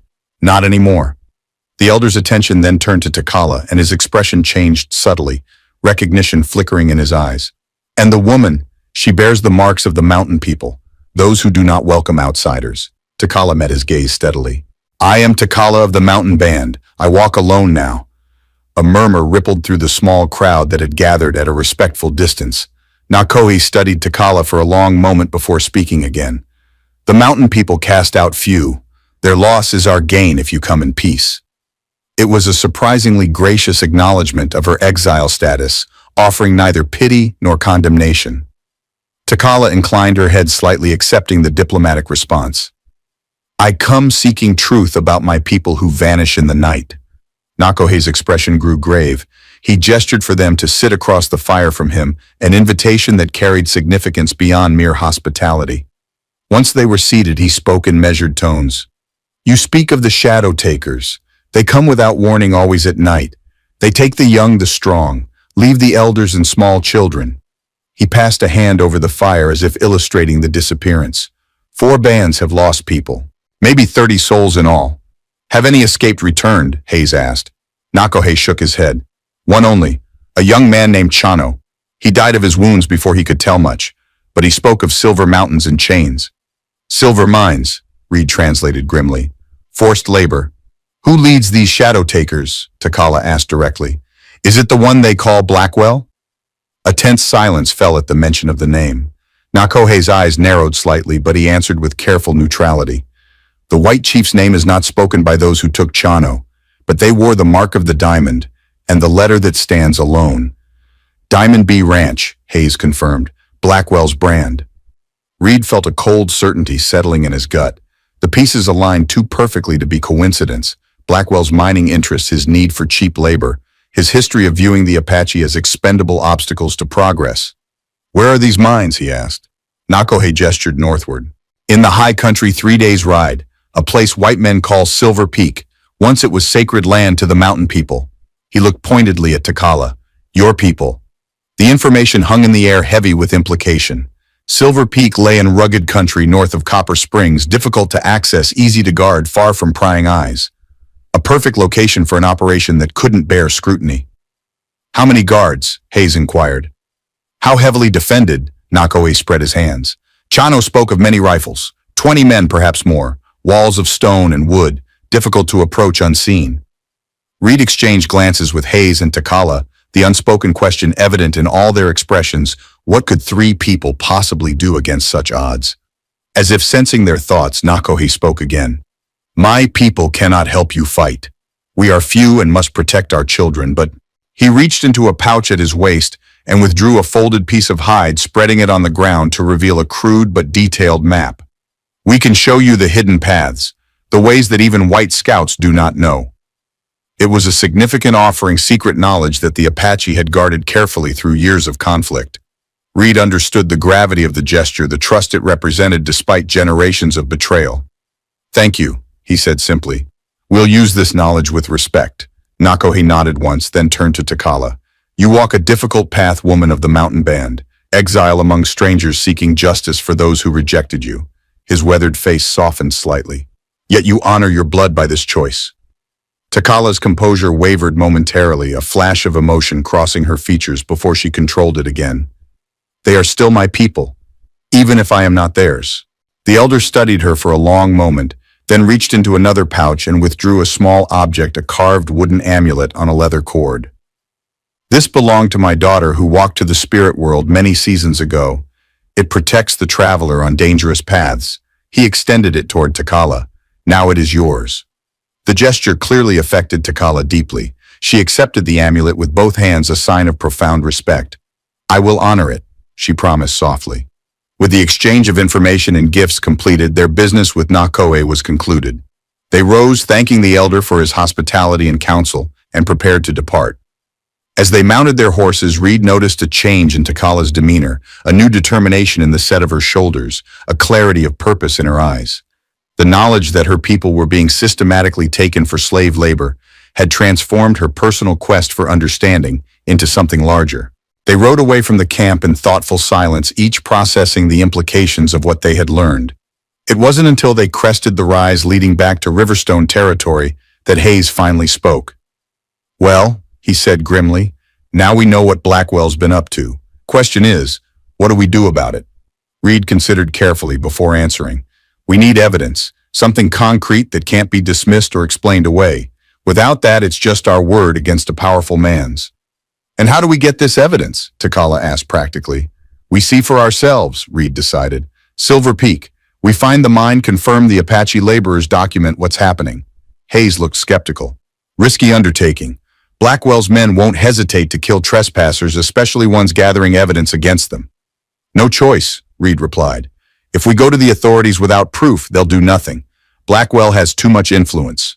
They rode on discussing strategies and possibilities. By the time they reached Riverstone Ranch in the late afternoon, a plan had begun to take shape, dangerous and uncertain, but the only path that offered any hope of exposing Blackwell's operation and freeing the captured Apache.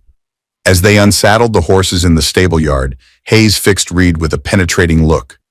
You understand what you're proposing means directly challenging one of the most powerful men in the territory. Not just about Shadow Canyon anymore, this is something bigger. Reed nodded, understanding the implication. This wasn't just about his personal history with Blackwell, nor even Takala's connection to the Shadow Canyon massacre. It was about preventing an ongoing atrocity, one that would continue to claim victims if left unchecked. Some things a man can't walk away from, he said simply. Not and still call himself a man. Hayes clasped his shoulder briefly, a gesture of solidarity. Catherine and I will help however we can. Riverstone stands with you both. As the rancher walked away to report to his wife, Reed turned to find Takala watching him, the wooden amulet now hanging around her neck. Her expression was thoughtful, assessing. In your sleep, she said quietly, you cry out for forgiveness. Now I understand why. Reed felt exposed by her observation, yet also strangely relieved. Some debts can't be paid, he replied. But that doesn't mean you stop trying. She studied him for a moment longer, then nodded once. Not agreement exactly, but acknowledgement of a truth recognized. Without another word, she turned and walked toward their cabin, her stride purposeful and direct. Reed watched her go, struck by how much had changed in the brief days since he had found her collapsed in the desert. What had begun as a simple act of humanity, one life saved amid countless lost, had evolved into something far more complex and consequential. They were bound now not just by the tragedy of Shadow Canyon, but by a shared purpose that transcended personal grievance. As the sun began its descent toward the western horizon, Reed found himself contemplating the days ahead with a mixture of dread and determination. They would ride to Silver Peak, would confront the evidence of Blackwell's crimes, would risk their lives to document what they found. And if they survived, they would face the even greater challenge of bringing that evidence to light in a territory where money and power often trumped justice. It was a fool's errand by any rational calculation. Yet as Reed finally turned toward the cabin where Takala waited, he felt a strange certainty that this path, however dangerous, was the one he had been seeking since the day he walked away from Shadow Canyon with blood on his hands and shame in his heart. Not redemption, perhaps, but purpose. And in the harsh reality of the territories, purpose was sometimes the closest thing to peace a man could hope to find. Preparations began at dawn the following day. In the small cabin they shared, Reed and Takala gathered supplies for the journey to Silver Peak, food, water, ammunition, medical supplies, and the map Nakohe had provided. They worked in efficient silence, each focused on the task at hand, yet acutely aware of the dangers that lay ahead. Outside, the Riverstone Ranch stirred to life with its usual routines, cattle being moved between pastures, horses fed, fields tended. The normalcy of it struck Reed as almost surreal in contrast to their own preparations for a mission that might well prove fatal. Hayes arrived as they were finishing carrying additional supplies, a spyglass, 2 extra canteens, and a second revolver that he offered to Takala. "Can you use this?" he asked directly. Takala took the weapon, examining it with practiced hands that suggested familiarity. "Yes," Hayes nodded, unsurprised. "The Apache bands that trade with us have learned white man's weapons by necessity. Thought you might be the same." "My father taught all his children," she replied simply. "Said enemy's tools can become your own strength." Reed watched the exchange with interest. Takala had revealed little of her life before captivity and exile, but these brief glimpses suggested she came from a family of some standing within her tribe, perhaps leadership. Hayes spread Nakohe's map on the table, weighing down its corners with small stones. "I've been studying our route. If we follow this hidden trail, we can reach a ridge overlooking Silver Peak by tomorrow night. Good vantage point to observe the operation without being seen." Reed traced the path with his finger, noting the difficult terrain it traversed. "3 of us. Catherine's staying," Hayes confirmed. "Someone needs to mind the ranch, and if we don't return—" He left the thought unfinished, but the implication was clear. Someone needed to survive to tell their story if things went wrong. They spent the next hour discussing strategy, how to approach the mine, what evidence to gather, escape routes if discovered. Throughout, Reed found himself impressed by Takala's tactical suggestions. She thought like a scout, identifying weaknesses in defenses and natural features that could provide cover. By mid-morning, they were ready. Catherine joined them in the yard as they saddled the horses, bringing a final bundle of provisions and medicines. Her calm efficiency couldn't quite mask the worry in her eyes as she embraced her husband. 3 days, she said firmly. "If you're not back by then, I'm sending Miguel and Joseph to find you." Hayes kissed her forehead. "We'll be careful, just reconnaissance, no heroics." Catherine turned to Reed and Takala.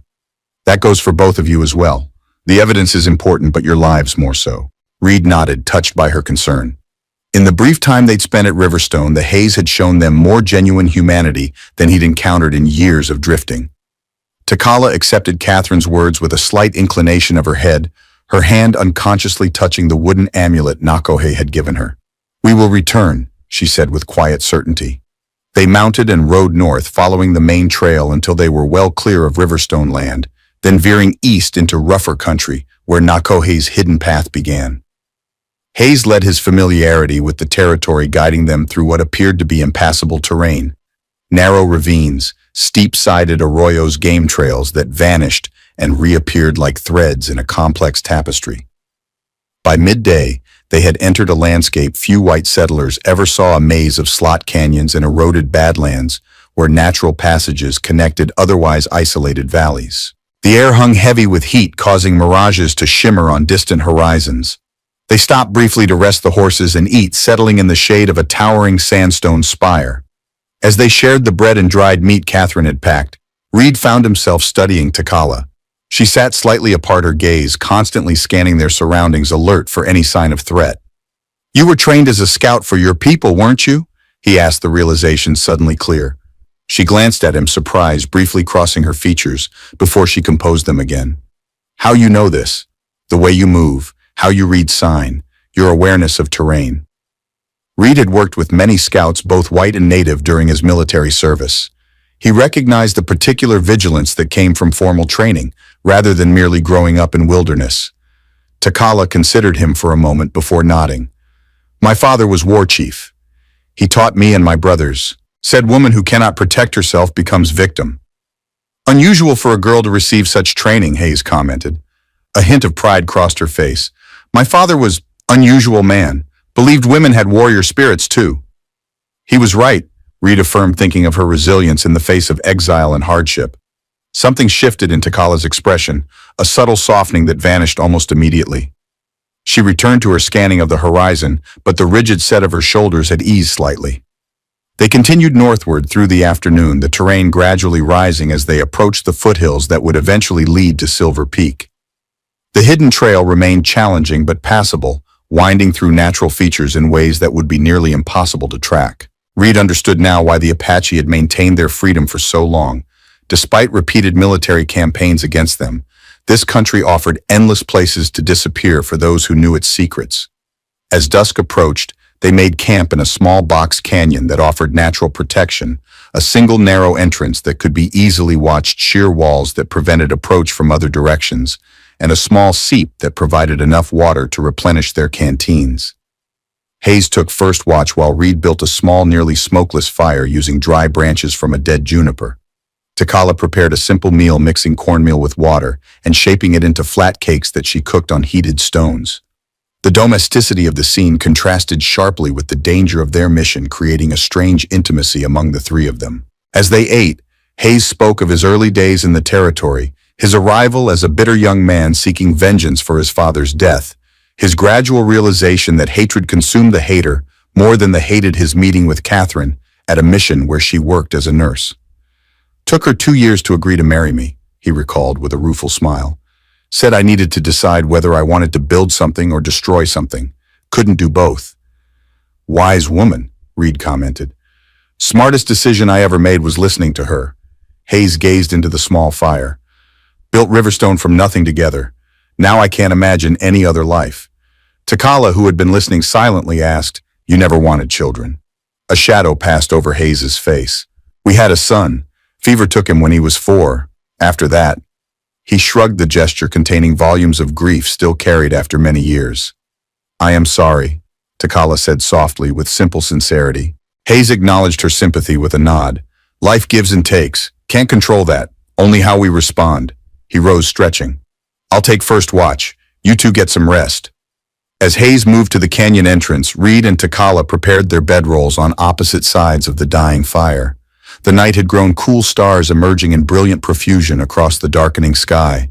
Reed lay back, allowing his body to relax while keeping his mind alert, the habit of years spent in potentially hostile territory. Across the fire, Takala settled into her blankets, but he could tell by her breathing that she wasn't sleeping either. After several minutes of shared silence, she spoke quietly. "The place we go, Silver Peak. It was sacred to my people." Reed turned his head toward her, able to make out her profile in the faint glow of embers. "Sacred how?" "Place of visions. Young men and women would fast there before becoming adults, seek guidance from spirits." Her voice carried a distance that suggested she was remembering rather than simply recounting. "I went there before my 16th summer, stayed 3 days without food or water." "What did you see?" Reed asked, genuinely curious. Takala was silent for so long he thought she wouldn't answer. Finally she said, "Wolf with 2 faces, one snarling, one calm. They fought each other until both bled." She paused.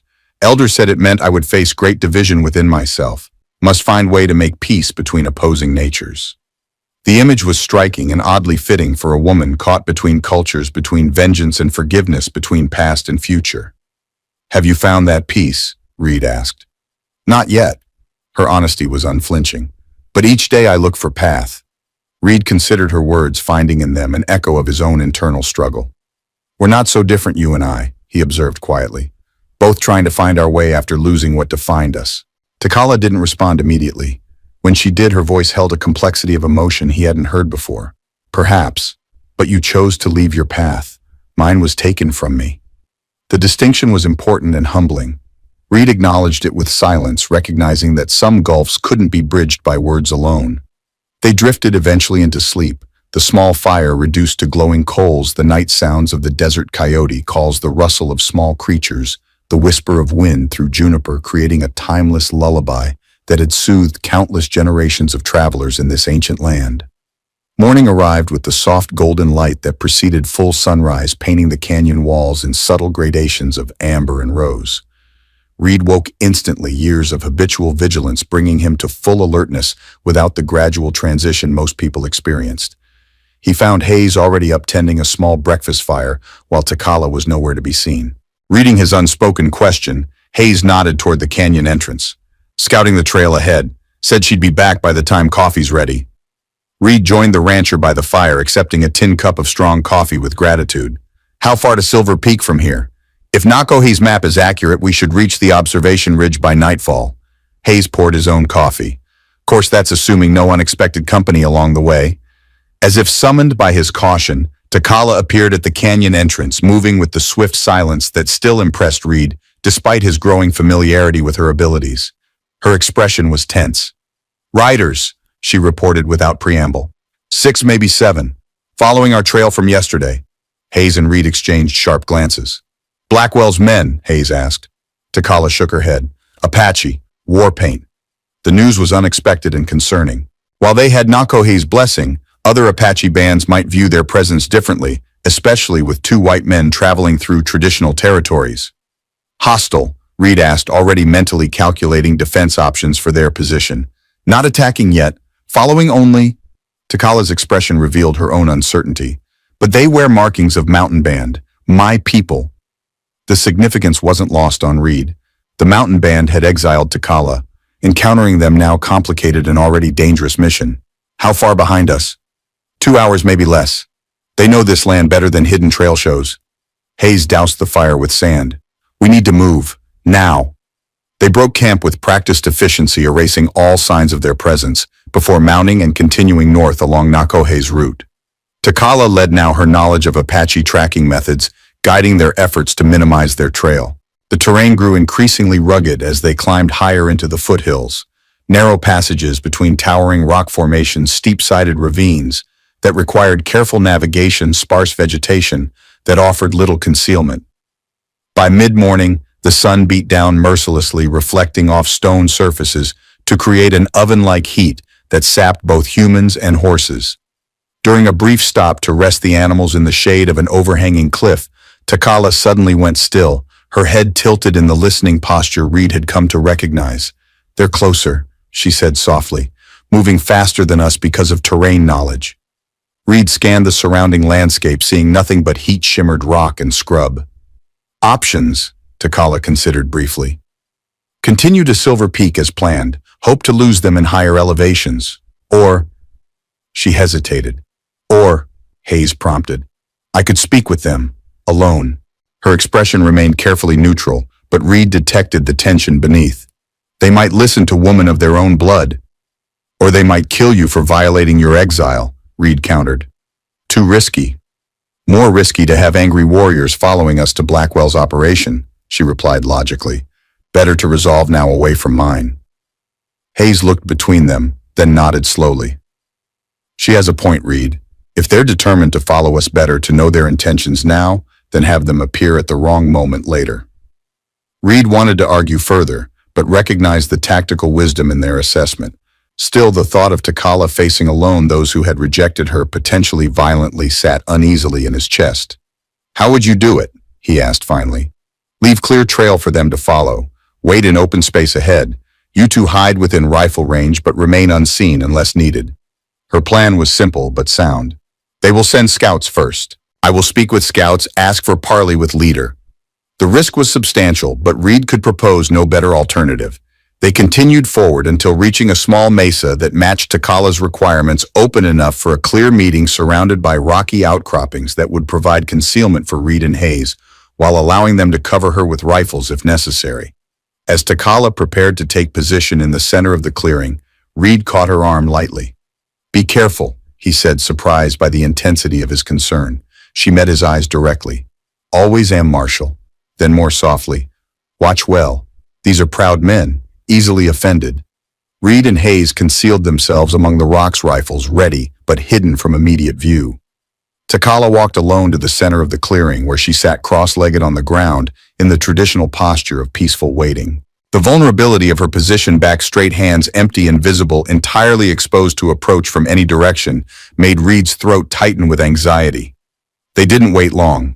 Within 20 minutes, 2 Apache scouts materialized from the rocky terrain as if formed from the landscape itself. They approached cautiously, rifles held ready, but not aimed directly at Takala. Reed kept his weapon trained on the nearest scout finger, resting lightly beside the trigger, while Hayes covered the other. Takala remained motionless as the scouts approached, speaking only when they were within comfortable conversational distance. Reed couldn't understand the Apache language, but the exchange seemed measured rather than hostile. After several minutes, one scout retreated while the other remained watching Takala. Another quarter-hour passed before a larger group appeared, 5 warriors led by an older man, whose bearing suggested authority. He wore traditional Apache clothing adorned with symbols of rank and accomplishment, his face painted with vertical stripes that Reed recognized as indicating a war chief. Takala rose smoothly as they approached, her posture respectful but not submissive. The leader halted a few paces from her, studying her with an unreadable expression. Words were exchanged, the chief's tone stern, Takala's responses measured but firm. The conversation continued for several minutes, occasionally becoming more animated. At one point, Takala gestured toward the north, toward Silver Peak, and the chief's reaction seemed sharp, almost angry. She responded with equal intensity, pointing to the amulet around her neck. When the chief spoke again, his manner had changed, less confrontational, more considering. He stepped closer to Takala, said something that caused her to bow her head briefly, then placed his hand on her shoulder in what appeared to be a gesture of blessing or acknowledgement. The tension in Reed's body eased slightly as he recognized the signs of peaceful resolution. The chief and his warriors conferred briefly, then, to Reed's surprise, settled on the ground in a circle, with Takala joining them. It appeared they were preparing for a longer discussion. Hayes caught Reed's eye and nodded toward a position where they could observe while remaining hidden. They retreated carefully, finding a shaded outcropping that offered both concealment and a view of the meeting below. "Looks like she's convinced them of something," Hayes observed quietly. Reed nodded, his respect for Takala's diplomatic skills growing. "Question is, what happens next?" The answer came sooner than expected. After perhaps 30 minutes of discussion, the Apache group rose. The chief embraced Takala briefly, a gesture that clearly held significance, before he turned and beckoned toward Reed and Hayes' hiding place. "He knows we're here," Reed realized, unsurprised. Apache warriors were consummate trackers and had likely been aware of their presence all along. "Time to meet our new friends," Hayes said, rising and stepping into view with his rifle held non-threateningly at his side. Reed followed, maintaining a similar non-threatening but vigilant posture. They descended to the clearing where Takala waited with the Apache band. As they approached, she stepped forward to make introductions. "This is Chief Nagai of the Mountain Band," she said formally. "My father's brother, my uncle." The revelation startled Reed. He had known Takala came from a family of standing, but not that she was directly related to the tribe's leadership. It explained much about her bearing and skills while raising new questions about her exile. "Chief Nagai, these are Reed Thornton and Thomas Hayes, men of honor who fight against those who steal our people." The chief studied them with penetrating dark eyes set in a face weathered by decades of sun and wind. When he spoke, his English was accented but clear. "My niece says you seek to free our people from the Silver Mountain, that you have evidence against the white chief called Blackwell." Reed responded carefully. "We seek evidence first. Once we have it, we hope to bring justice against those responsible." Nagai's expression remained impassive. "Justice, white man's word with many meanings." He glanced at Takala before continuing. "My niece has convinced me of your intentions. She says you, Reed Thornton, were at Shadow Canyon but tried to prevent the killing." Reed felt the familiar weight of that memory. "I failed," he admitted simply. The chief considered him silently before responding. "Failure in a good cause is still honorable. Success in an evil one brings only shame." He turned to include Hayes in his gaze. "We will help you reach Silver Peak unseen. 3 of my warriors will guide you. They know paths even Nakohe's map does not show." The offer was unexpected and valuable. Reed glanced at Takala, whose expression held a complex mixture of emotions: pride, sadness, perhaps a touch of vindication at having her judgment affirmed by the uncle who had presumably been party to her exile. "We're grateful for your help," Hayes responded formally. "But I'm curious why you would trust us with this task rather than undertake it yourselves." Nagai's expression darkened. "We have tried. 2 warriors sent to scout the mine never returned, and our band grows smaller. Too few fighters remain to mount proper attack." He gestured toward the north. "Besides, this is white man's evil.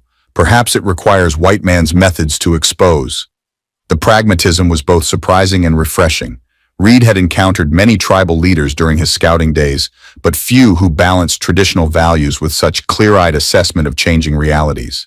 "What changed regarding Takala?" Reed asked, directly, unable to contain his curiosity about her status. "She said she was exiled by your people." The question was perhaps too blunt. Hayes shot him a warning glance, but Nagai seemed unperturbed. "Exile was never my wish," he replied, his gaze moving to his niece with what appeared to be genuine regret. "But Council of Elders demanded it after her return from captivity. Old ways, old fears." He straightened slightly. Now with our people stolen for Silver Mountain old ways, must sometimes bend to survive. It wasn't a complete rescinding of her exile, Reed could see that in Takala's carefully controlled expression, but it represented a significant shift in her relationship with her tribe.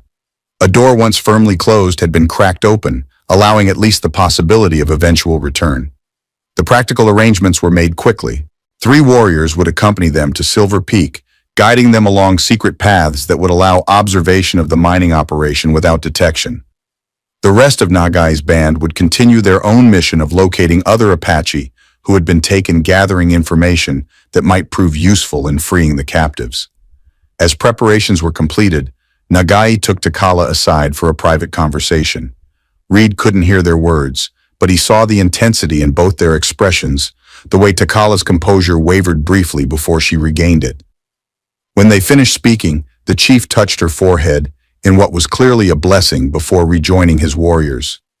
They departed within the hour, the 3 groups moving in different directions, Nagai and most of his band continuing their search for information about missing Apache, while Reed, Takala, Hayes, and their 3 guides headed directly toward Silver Peak. The warrior guides, introduced as Tarek Lencho, and Kla, led them on a route even more circuitous and difficult than Nakohe's map had indicated.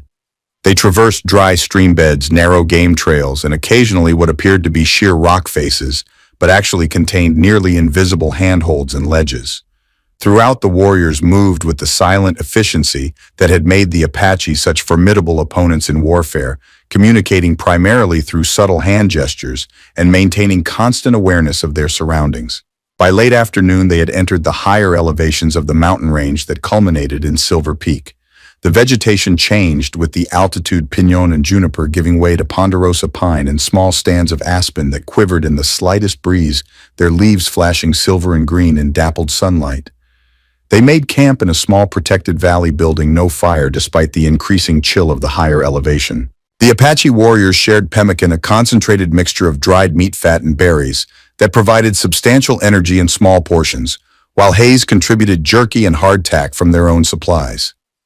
As they ate this sparse but satisfying meal, Kla, the eldest of the guides, unfolded a small piece of hide on which he had sketched the layout of the mining operation.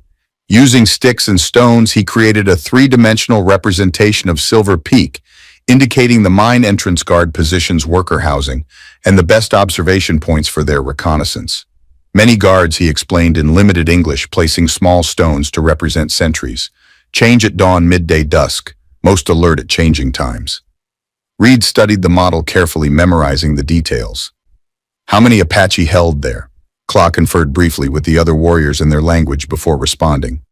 20, maybe 30, men and women, strong ones only. He made a digging motion. Work all day in tunnels, sleep in pen like animals. His expression darkened with controlled anger. Any white workers? Hayes asked. Kla nodded. Few, bosses only, men with whips. The image was grimly familiar: forced labor under brutal conditions, a practice supposedly abolished but persisting in remote areas where law was whatever the powerful declared it to be. Reed had seen similar operations during his travels through the territories, though rarely on the scale this one appeared to be. Best approach, he inquired, focusing on the immediate tactical considerations. Tarek, the youngest warrior, pointed to a ridgeline overlooking the mining compound. Here, good view, hidden by trees, close enough to see faces. They spent the remaining daylight hours refining their plan. At first light, they would approach the observation point, spend the day documenting the operation, then retreat to safety before attempting to determine their next steps. The evidence they gathered would be crucial. Without it, any accusations against Blackwell would be dismissed as the claims of a disgruntled ex-scout, an exiled Apache woman, and a rancher with no legal authority. As darkness fell, and the temperature dropped significantly, they wrapped themselves in blankets and settled close together for warmth. Reed found himself between Hayes and Takala, the 3 Apache warriors forming a similar group nearby. Despite the danger of their mission, Reed felt a strange contentment in this moment of shared purpose with people he had come to respect. What did your uncle say to you? He asked Takala quietly. Before we left. She was silent for so long, he thought she might not answer. Finally, she said, he asked forgiveness for not preventing exile, said council feared I brought bad spirits back from captivity. Her voice remained steady, but Reed sensed the emotion beneath. He said when this is finished, he will challenge counsel. Speak for my return. That's good, isn't it? Reed asked carefully, aware of the complexity such an offer might hold for her after years of rejection. Perhaps. Her tone was measured. But I am not same woman who left. Not sure I belong there anymore. The admission surprised him. Where do you belong then?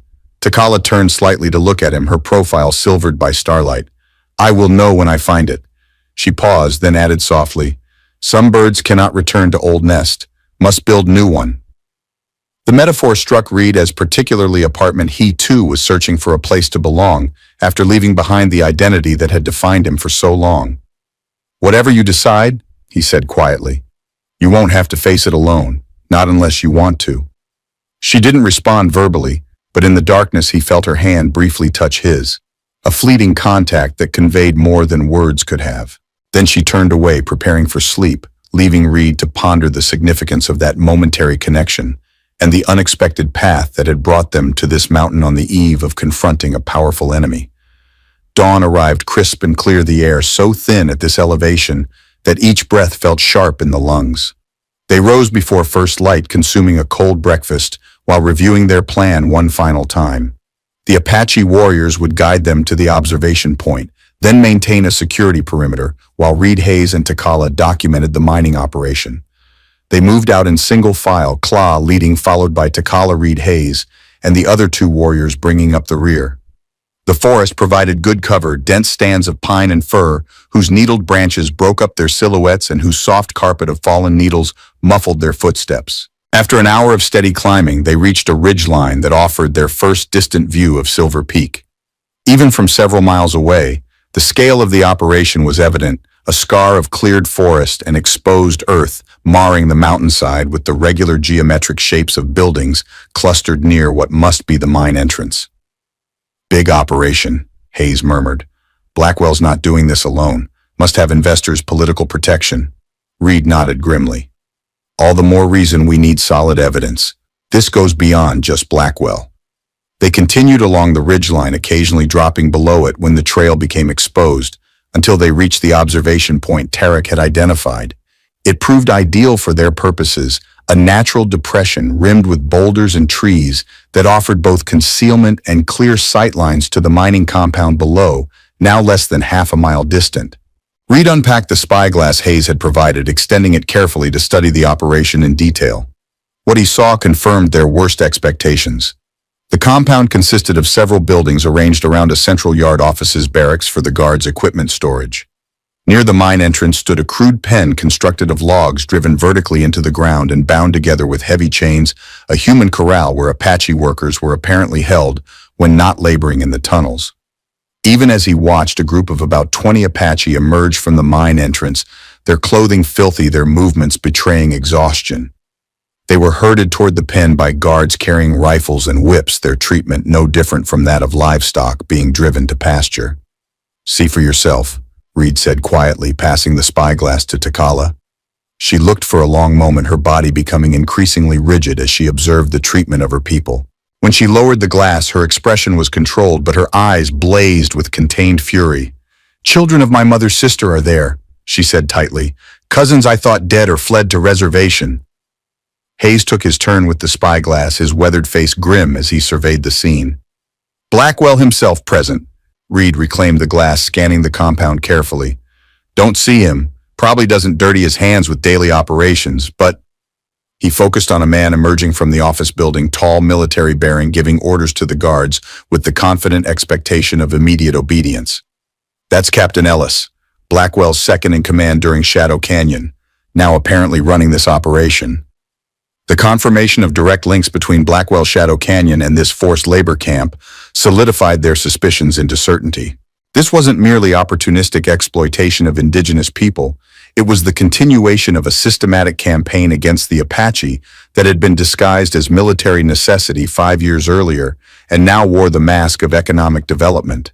They spent the day documenting everything they could observe: guard rotations, treatment of workers, mining procedures, supply wagons arriving and departing. Hayes, who had experience with mining operations, estimated the silver yield based on the volume of ore being processed, concluding that the profit must be substantial, to justify the risk of such an obviously illegal enterprise. This isn't small-scale banditry, he observed. This is organized crime with corporate backing. Reed agreed.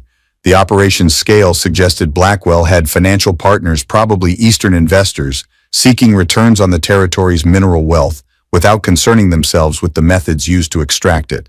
As the afternoon waned, they prepared to withdraw to a safer position for the night. Their documentation was thorough. Hayes had made detailed sketches of the compound layout, while Reed had compiled notes on personnel procedures and the treatment of Apache workers. Combined with Takala's ability to identify specific individuals being held against their will, they had assembled compelling evidence of Blackwell's crimes. They were preparing to depart when Claw returned from his scouting position with urgent news. "Riders coming," he reported tensely. "Many, from south." Reed immediately raised the spyglass, focusing on the trail leading up from the direction of Copper Springs. A column of horsemen wound their way toward the mining compound, at least 15 riders well armed and moving with the discipline of military or paramilitary forces. "Blackwell," he confirmed grimly, recognizing the lead figure even at this distance, "must be making an inspection visit.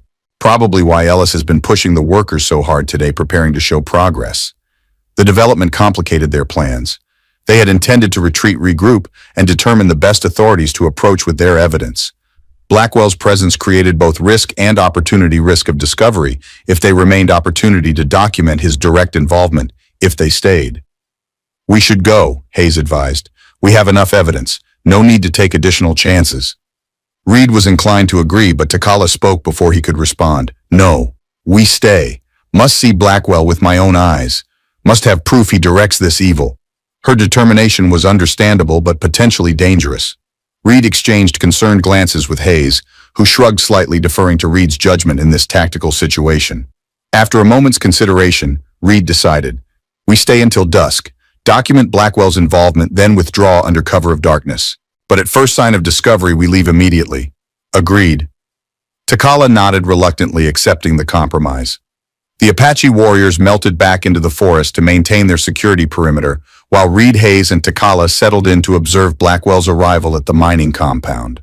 The colonel rode through the gates like a returning conqueror, his bearing regal despite the dust of the trail.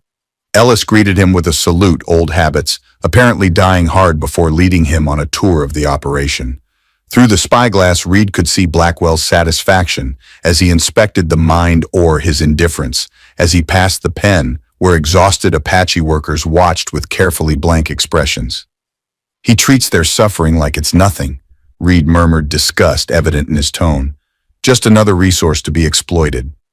"Man believes in his own superiority," Hayes observed. "Sees others as tools for his ambition, nothing more." Takala said nothing, her gaze never leaving Blackwell as he moved through the compound. Reed could almost feel the intensity of her focus, like heat radiating from banked coals. As sunset approached, Blackwell's inspection concluded with what appeared to be a celebratory meal for the white staff in the main office building. Lights glowed in the windows while guards maintained their patrols outside, occasionally prodding Apache workers who moved too slowly in their evening routines. "Time to go," Reed decided, noting the deepening shadows. "We've seen enough." They gathered their documentation and prepared to withdraw, moving carefully back from the ridgeline to rejoin the Apache warriors waiting in the forest below. The plan was to descend to their previous campsite, rest briefly, then continue through the night to put maximum distance between themselves and Silver Peak before Blackwell's forces realized they had been observed. They had nearly reached the rendezvous point when a warning call, so perfectly mimicking a night bird that Reed almost missed its significance, alerted them to danger. They froze, hands moving to weapons as Claw materialized from the shadows. "White men," he whispered urgently. "6, maybe 7. Coming up trail, armed." The news was alarming. These were likely guards from the mining compound, perhaps sent to check the perimeter as a routine security measure with Blackwell present. Either way, their path would intersect with the group's planned route of withdrawal. "Options?" Hayes asked tersely. Reed considered quickly. "Can't risk a firefight, would bring the entire compound down on us. Need to evade, circle around them." Claw nodded agreement. "Follow, quietly." He led them on a circuitous route through the forest, moving perpendicular to the approaching guards, before doubling back on a parallel track that would eventually reconnect with their intended path. The maneuver required absolute silence, and careful foot placement, any snapped twig or dislodged stone might betray their presence. They had almost completed the evasion when disaster struck. Hayes, bringing up the rear, caught his foot on an exposed root and stumbled, sending a small cascade of loose stones rattling down the slope. The sound, though not loud, carried clearly in the still mountain air. Immediately, voices rose from the direction of the guard patrol, sharp commands followed by the metallic clicks of weapons being readied. Flashlight beams probed the darkness, sweeping through the trees toward their position. "Run," Reed ordered softly. "Now." They abandoned stealth for speed, trusting to darkness and forest cover to shield them from accurate fire as they fled downslope. Behind them, shouts confirmed the guards had detected their movement and were in pursuit. A rifle cracked the bullet, whining harmlessly through branches overhead. The three Apache warriors split from the main group, a prearranged tactic to divide the pursuers' attention. Reed, Hayes, and Takala continued straight ahead, moving as quickly as the difficult terrain allowed, occasionally catching glimpses of flashlight beams cutting through the trees behind them. They reached a small stream and followed it downward, using the water to mask their tracks, while the rushing sound covered the noise of their passage. The pursuit seemed to recede slightly, suggesting the tactic was working, but Reed knew their advantage was temporary. By morning, Blackwell would have men searching every possible escape route from the mountain. After nearly an hour of continuous flight, they paused in a small clearing to catch their breath and assess their situation. Hayes, despite his age and the earlier stumble, had kept pace admirably, though his breathing was more labored than the others. Takala appeared virtually untouched by the exertion, her movements as fluid and controlled as when they had begun. "Think we've lost them for now," Reed whispered, straining to hear any sounds of pursuit over the pounding of his own heart. "But they'll organize a proper search at first light." "We need to keep moving," Hayes agreed. "Get as far from Silver Peak as possible before dawn." Takala, who had been scanning the surrounding forest with keen eyes, suddenly tensed. "Someone comes," she warned, her hand moving to the revolver Hayes had given her. Reed and Hayes immediately took defensive positions, weapons ready as they peered into the darkness. A soft whistle, another bird call that wasn't a bird, preceded the appearance of Tarek, the youngest of their Apache guides. "Others captured," he reported grimly. "Claw and Lencho drew guards away, were surrounded, told me to warn you." The news hit hard. The two warriors had sacrificed themselves to give the others a chance to escape a debt that could not be easily repaid. "Blackwell will question them," Reed said, thinking aloud. "They won't break easily, but eventually he will learn of Riverstone." Hayes finished the thought. "Of our involvement." The implication was clear. They couldn't return to the ranch. It would be the first place Blackwell's men would look once they extracted information from the captured Apache. Catherine and the ranch hands would be in danger. "We need to warn your wife," Reed told Hayes. "Get her to safety before Blackwell's men arrive." Hayes nodded grimly. "Catherine will have sent Miguel and Joseph looking for us by now, as she promised. If we can intercept them on the trail, we might still reach Riverstone ahead of Blackwell." It was a slim hope, but better than none. They set out immediately, Tarek guiding them on the most direct route toward Riverstone territory. The night passed in a blur of continuous movement, brief rests when absolutely necessary, constant vigilance for signs of pursuit. By dawn, they had descended from the mountains into the lower foothills, the landscape gradually transitioning back to the more familiar terrain of juniper and piñon. They kept to cover whenever possible, avoiding open areas where they might be spotted by searching riders. Mid-morning brought both encouragement and concern. As they crossed a dry wash, Takala spotted fresh horse tracks, two riders heading north toward Silver Peak. Miguel and Joseph, Hayes confirmed after examining the sign. "Catherine must have sent them looking for us yesterday when we didn't return as scheduled." "Can we catch them?" Reed asked. "Warn them before they ride into trouble?" Hayes studied the tracks, assessing their age. "Perhaps. They're moving cautiously, probably a day ahead of us. If we push hard, we might intercept them before they reach Silver Peak." They resumed their journey with renewed urgency, following the tracker's trail, while remaining alert for any sign of Blackwell's men. The day grew hot, water supplies dwindled, but they pressed on, driven by the knowledge that lives depended on their speed and endurance. Late afternoon brought them to a narrow canyon where the tracks they followed disappeared into the shadowed depths. Hayes halted, his expression concerned. "Something's wrong," he said quietly. "Miguel wouldn't take this route, too confined, too easily ambushed." Reed scanned the canyon walls, noting the perfect positions for hidden riflemen. "Think they were forced this way? Or the tracks are false," Takala suggested. made to lead us into trap. The possibility hadn't occurred to Reed, but it made tactical sense. If Blackwell's men had captured Miguel and Joseph, they might have compelled them to leave a trail specifically designed to lure Hayes and the others into an ambush. We circle around, Reed decided. Find higher ground, observe the canyon from above before committing. They backtracked and began a difficult ascent of the nearest ridge, seeking a vantage point that would allow them to survey the canyon without exposing themselves. The climb was grueling in the afternoon heat, but essential to avoid walking blindly into potential danger. From the ridgetop, the canyon lay exposed below like a great stone serpent winding through the landscape. Reed carefully scanned its length through the spyglass, searching for any sign of human presence. At first he saw nothing unusual, just the typical features of a desert canyon: scattered vegetation, eroded rock formations, the dry stream bed cutting through its center.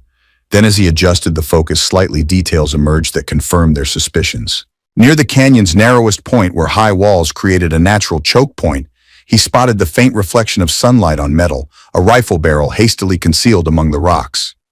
Ambush, he confirmed grimly. At least one gunman in the narrows. Probably more I can't see. Hayes's expression hardened.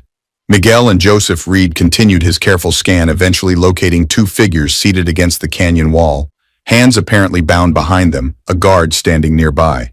Found them, alive but captive, being used as bait. The situation was grim, but not hopeless. They now knew the trap existed and could plan accordingly. The question was how to rescue Hayes's men without walking into Blackwell's snare. I count at least 5 positions where gunmen could be hiding, Reed reported, completing his survey of the canyon. Plus the guard with the prisoners. Maybe others I can't see. Too many for direct attack, Hayes concluded. We'd be cut down before reaching Miguel and Joseph. Takala, who had been studying the canyon with her own keen eyes, spoke up. There is another way. She pointed to a barely visible game trail that wound down the opposite canyon wall, approaching the prisoner's position from behind rather than through the narrows. Difficult path, but possible. One person could reach them while others create distraction. Reed followed her, indicating finger, noting the treacherous descent. The trail would require nearly vertical in places with minimal handholds and virtually no cover. It would be a challenging route even for an experienced climber and extremely dangerous under fire. I'll go, Takala said, simply reading his thoughts. Lightest, most experienced on such paths. Reed wanted to object. The danger was extreme, and if she were spotted during the descent, she would be completely exposed to enemy fire. But he recognized the logic of her proposal. Her Apache upbringing had given her skills in this terrain that neither he nor Hayes could match. We'll need a substantial distraction, he said, instead accepting her volunteer. Something to draw all attention to the canyon entrance while you make the descent. Hayes's expression was grim but determined. I have an idea about that, but it will put us at considerable risk. What did you have in mind? Reed asked. We ride openly into the canyon, appear to be falling for their trap. Draw all eyes to us while Takala makes her approach from behind. When she's in position to free Miguel and Joseph, we create confusion, firing, shouting enough chaos to cover their escape. It was a bold plan, perhaps too bold, verging on suicidal for Hayes and Reed. But Reed could see no better alternative that offered any chance of rescuing the captives. Risky, he acknowledged, but it might work if timed perfectly. They spent the next hour refining the details. Takala would begin her descent immediately, allowing ample time to navigate the difficult trail before Hayes and Reed made their diversionary approach. They established signals: a bird call when she reached position near the prisoners, a rifle shot as the signal for her to make her move, while they created maximum distraction. As sunset approached, painting the canyon walls in deepening shades of crimson and purple, they prepared to put their plan into action. Takala removed her boots for better grip on the rocky descent, tucked the revolver securely at her waist, and accepted a knife from Tarek that would be used to cut the prisoner's bonds. Before she left, she turned to Reed, her expression uncharacteristically open. If this fails, she said quietly, remember what I told you about the 2 wolves. Choose which to feed carefully. Reed understood her meaning. She was reminding him not to let vengeance consume him if things went wrong. Same to you, he replied. Be careful. She nodded once, then slipped away with Tarek, who would guide her to the starting point of her dangerous descent, while Hayes and Reed prepared for their own role in the rescue attempt. As darkness gathered fully, Reed and Hayes mounted their horses and began the approach to the canyon entrance. They rode openly, as if unaware of the ambush awaiting them, their pace unhurried but steady. Reed felt the familiar tension that preceded combat, the heightened awareness, the careful regulation of breath, the mental preparation for whatever might come. "Catherine will be wondering what's happened," Hayes commented as they rode, his voice pitched normally, as if they were having a casual conversation. "Hope this works so I can tell her in person rather than having her hear it from someone else." Reed understood the sentiment, the desire to fulfill promises made, to return safely to those waiting. It struck him suddenly that he too had someone waiting, someone whose opinion of his fate mattered. The realization that Takala had become that person in his life came as a surprise, yet felt entirely natural. They reached the canyon entrance and continued inward, the walls rising around them like great sentinels standing guard in the gathering darkness. Reed's every sense was alert for the first sign that the ambush was being triggered. The metallic sound of a hammer being cocked, the subtle shift of a hidden rifleman adjusting position, the tension in the air that presaged violence. They had penetrated perhaps 200 yards into the canyon when Reed caught the faint sound they had been waiting for, a perfect imitation of a canyon wren's descending call. Takala had reached her position near the prisoners. Hayes gave the briefest of nods, acknowledging that he too had heard the signal. They continued forward another 50 yards, approaching the narrowest part of the canyon where the ambush was concentrated. Reed's hand moved casually to his rifle, loosening it in its scabbard while maintaining the appearance of unsuspecting travelers. When they reached the precise spot they had selected during planning, Hayes suddenly reined in his horse. "Now!" he shouted, drawing his revolver in a smooth motion and firing 3 rapid shots into the canyon wall where they had spotted one of the hidden gunmen. Reed's rifle was in his hands, instantly aimed and firing at another concealed position before the echo of Hayes's shots had died away. The element of surprise gave them a momentary advantage. 2 of Blackwell's men fell before the others realized their ambush had been detected. The canyon erupted into chaos, muzzle flashes from multiple positions, bullets whining off stone as Reed and Hayes took cover behind a large boulder, continuing to fire and create maximum distraction. Their horses, trained for ranch work rather than combat, had bolted at the first shots but were unlikely to go far in the confines of the canyon. Behind the thunder of gunfire, Reed strained to hear any indication that Takala had successfully reached the prisoners. A shout of alarm from that direction suggested she had at least one guard had detected her approach. Reed fired deliberately in that direction, hoping to provide additional cover for her rescue attempt.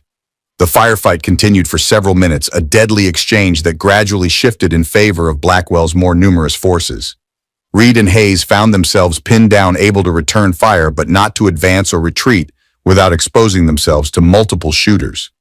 "Running low on ammunition," Hayes reported grimly after another exchange. "Can't hold them off much longer." Reed was facing the same limitation. He had perhaps 5 rounds remaining, not enough to clear a path through the ambushers. Their diversionary plan had succeeded in drawing attention away from the prisoners, but had left them in an increasingly untenable position. Just as the situation seemed most desperate, a new sound rose above the gunfire, a high, ululating Apache war cry that echoed off the canyon walls with spine-chilling intensity. It came not from behind them where Takala had been, but from the canyon rim above, where multiple voices now joined in the ancient battle call. Confusion spread among Blackwell's men as arrows began raining down from above, finding targets with uncanny accuracy in the dim light. Reed risked a glance upward and saw silhouettes along the ridgeline, at least a dozen Apache warriors firing down into the canyon with bows and a few rifles. "Nagai," he realized. "Takala's uncle must have followed us, brought warriors to help." The unexpected reinforcement changed the dynamic of the battle immediately. Blackwell's men, now caught between Reed and Hayes's position, and the Apache above, began a disorganized retreat toward the canyon entrance, several falling to arrows or bullets in the process. In the midst of the chaos, Reed spotted movement near where the prisoners had been held. 3 figures were working their way along the canyon wall toward their position, Takala with Miguel and Joseph behind her, moving as quickly as the latter's condition allowed. "Cover them!" Reed ordered Hayes, rising to provide suppressing fire as the trio approached. His remaining bullets were spent with careful precision, forcing the nearest of Blackwell's men to keep their heads down as Takala and the ranch hands reached the relative safety of the boulder. Miguel had a bloody gash across his forehead but seemed otherwise intact. Joseph's condition was worse. He limped heavily, supported by Takala, his face pale with pain or blood loss. Blackwell's men caught us yesterday, Miguel reported tersely.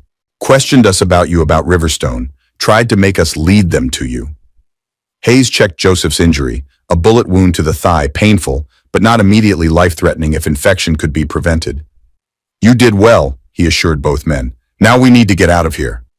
The Apache war cries continued from above as Nagai's warriors maintained their barrage, effectively pinning down the surviving ambushers and preventing pursuit. Taking advantage of the covering fire, their small group began a fighting retreat toward the canyon entrance, Hayes and Miguel supporting Joseph, while Reed and Takala provided protection. They had nearly reached safety when a single rider appeared at the canyon mouth, silhouetted against the night sky, a tall figure whose military bearing was unmistakable even in the dim light. Blackwell, Reed breathed instinctively, raising his rifle before remembering it was empty. The colonel sat his horse with perfect composure, despite the chaos of battle around him, apparently surveying the scene with the detached interest of a chess player observing an endgame. When he spoke, his voice carried clearly above the diminishing gunfire. Marshal Reed Thornton, he called. Still interfering in matters beyond your understanding, I see. Some habits die hard. Reed stepped forward, placing himself between Blackwell and the others. And you're still killing Apache for profit. Some habits are worse than others. Blackwell's laugh held no humor. Profit progress, two sides of the same coin. The territory moves forward on the backs of those who must be subjugated. It's the natural order. Natural order is about to hang you for murder and kidnapping, Reed countered. We've documented everything at Silver Peak. The forced labor that conditions your direct involvement. It's over, Blackwell. Something dangerous flickered in the colonel's eyes, a calculating assessment followed by cold decision. His hand moved to his side where a holstered revolver waited. I think not, he said softly. Dead men document nothing, and there will be no witnesses left when this is finished.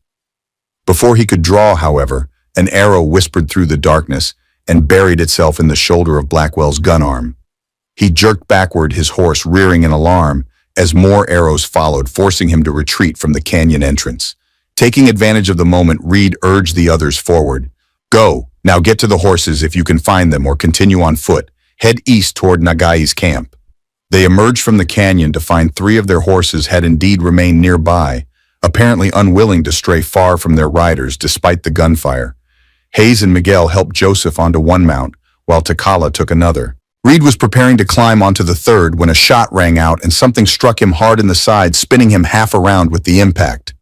Blackwell had recovered enough to fire his revolver left-handed, the bullet finding its mark despite the awkward angle.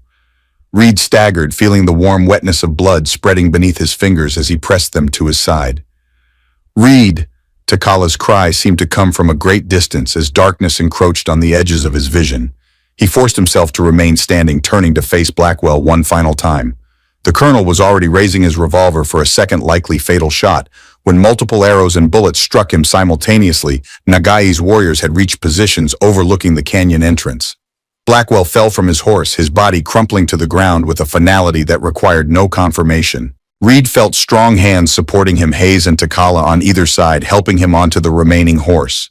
Pain lanced through his torso with every movement, but he managed to stay conscious as they began moving away from the canyon, leaving behind the sounds of continued fighting as Nagai's warriors eliminated the last of Blackwell's ambushers. They rode through the night, a grim procession focused solely on putting distance between themselves and the canyon. Reed drifted in and out of consciousness, aware at times of Takala's voice, urging him to hold on, of Hayes's concerned glances, of the steady rhythm of hoofbeats beneath him.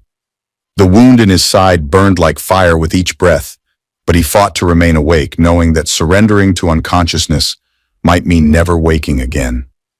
Dawn found them approaching a small encampment nestled in a protected valley, Nagai's temporary headquarters. Apache sentries guided them in, where Reed and Joseph were immediately tended by the band's medicine woman.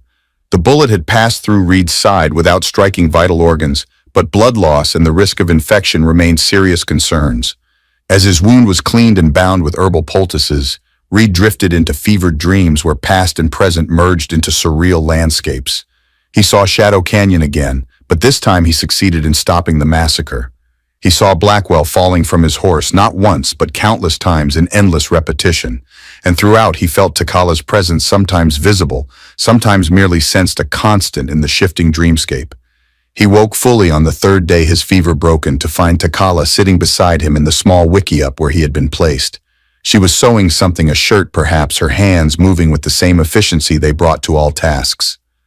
"You're still here," he said, his voice raspy from disuse. She looked up, and for the first time since he had known her, a genuine smile transformed her features, brief but radiant, like sunlight breaking through storm clouds. "Where else would I be, Marshal?" she replied, setting aside her sewing to offer him water.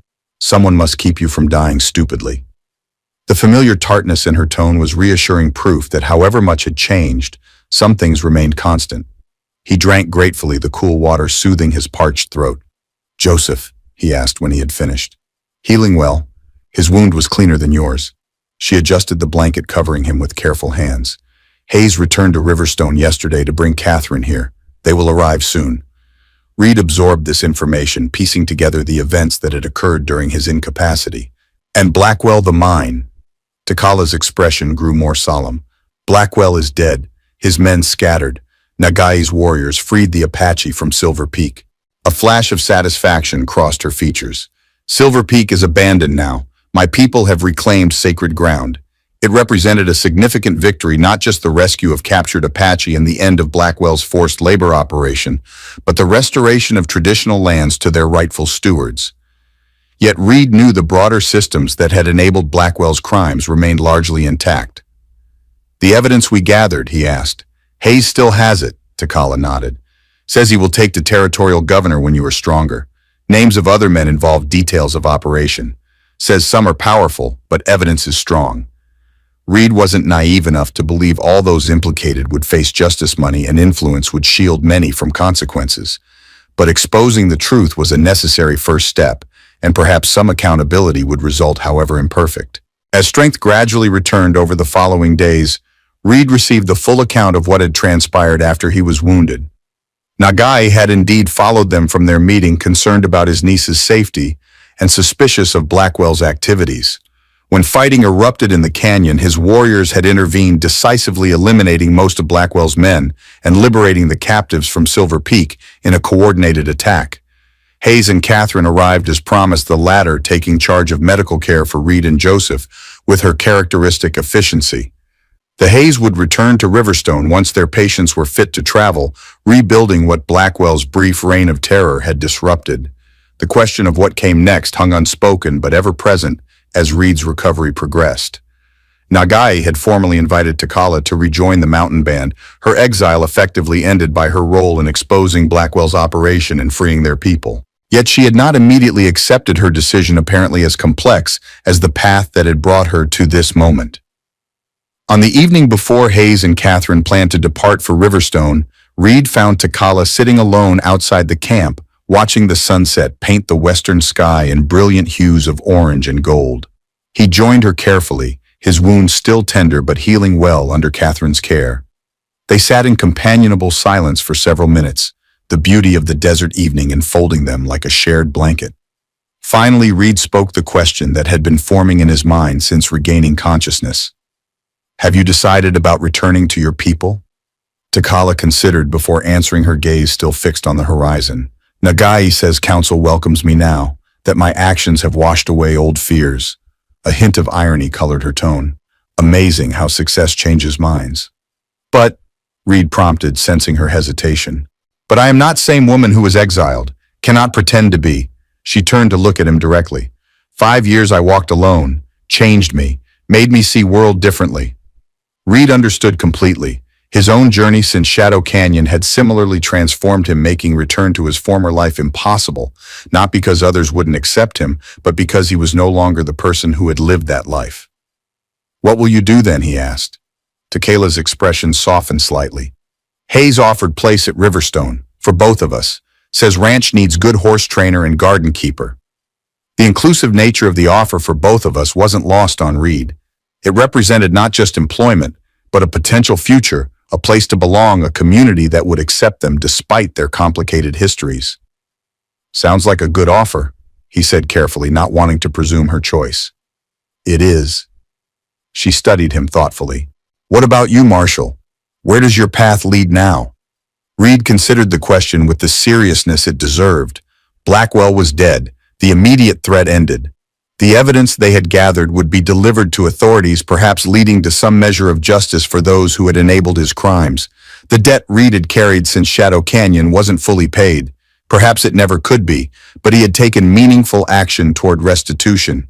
Not sure exactly, he admitted, but I'm thinking Riverstone might be a good place to find out. If I'm welcome there.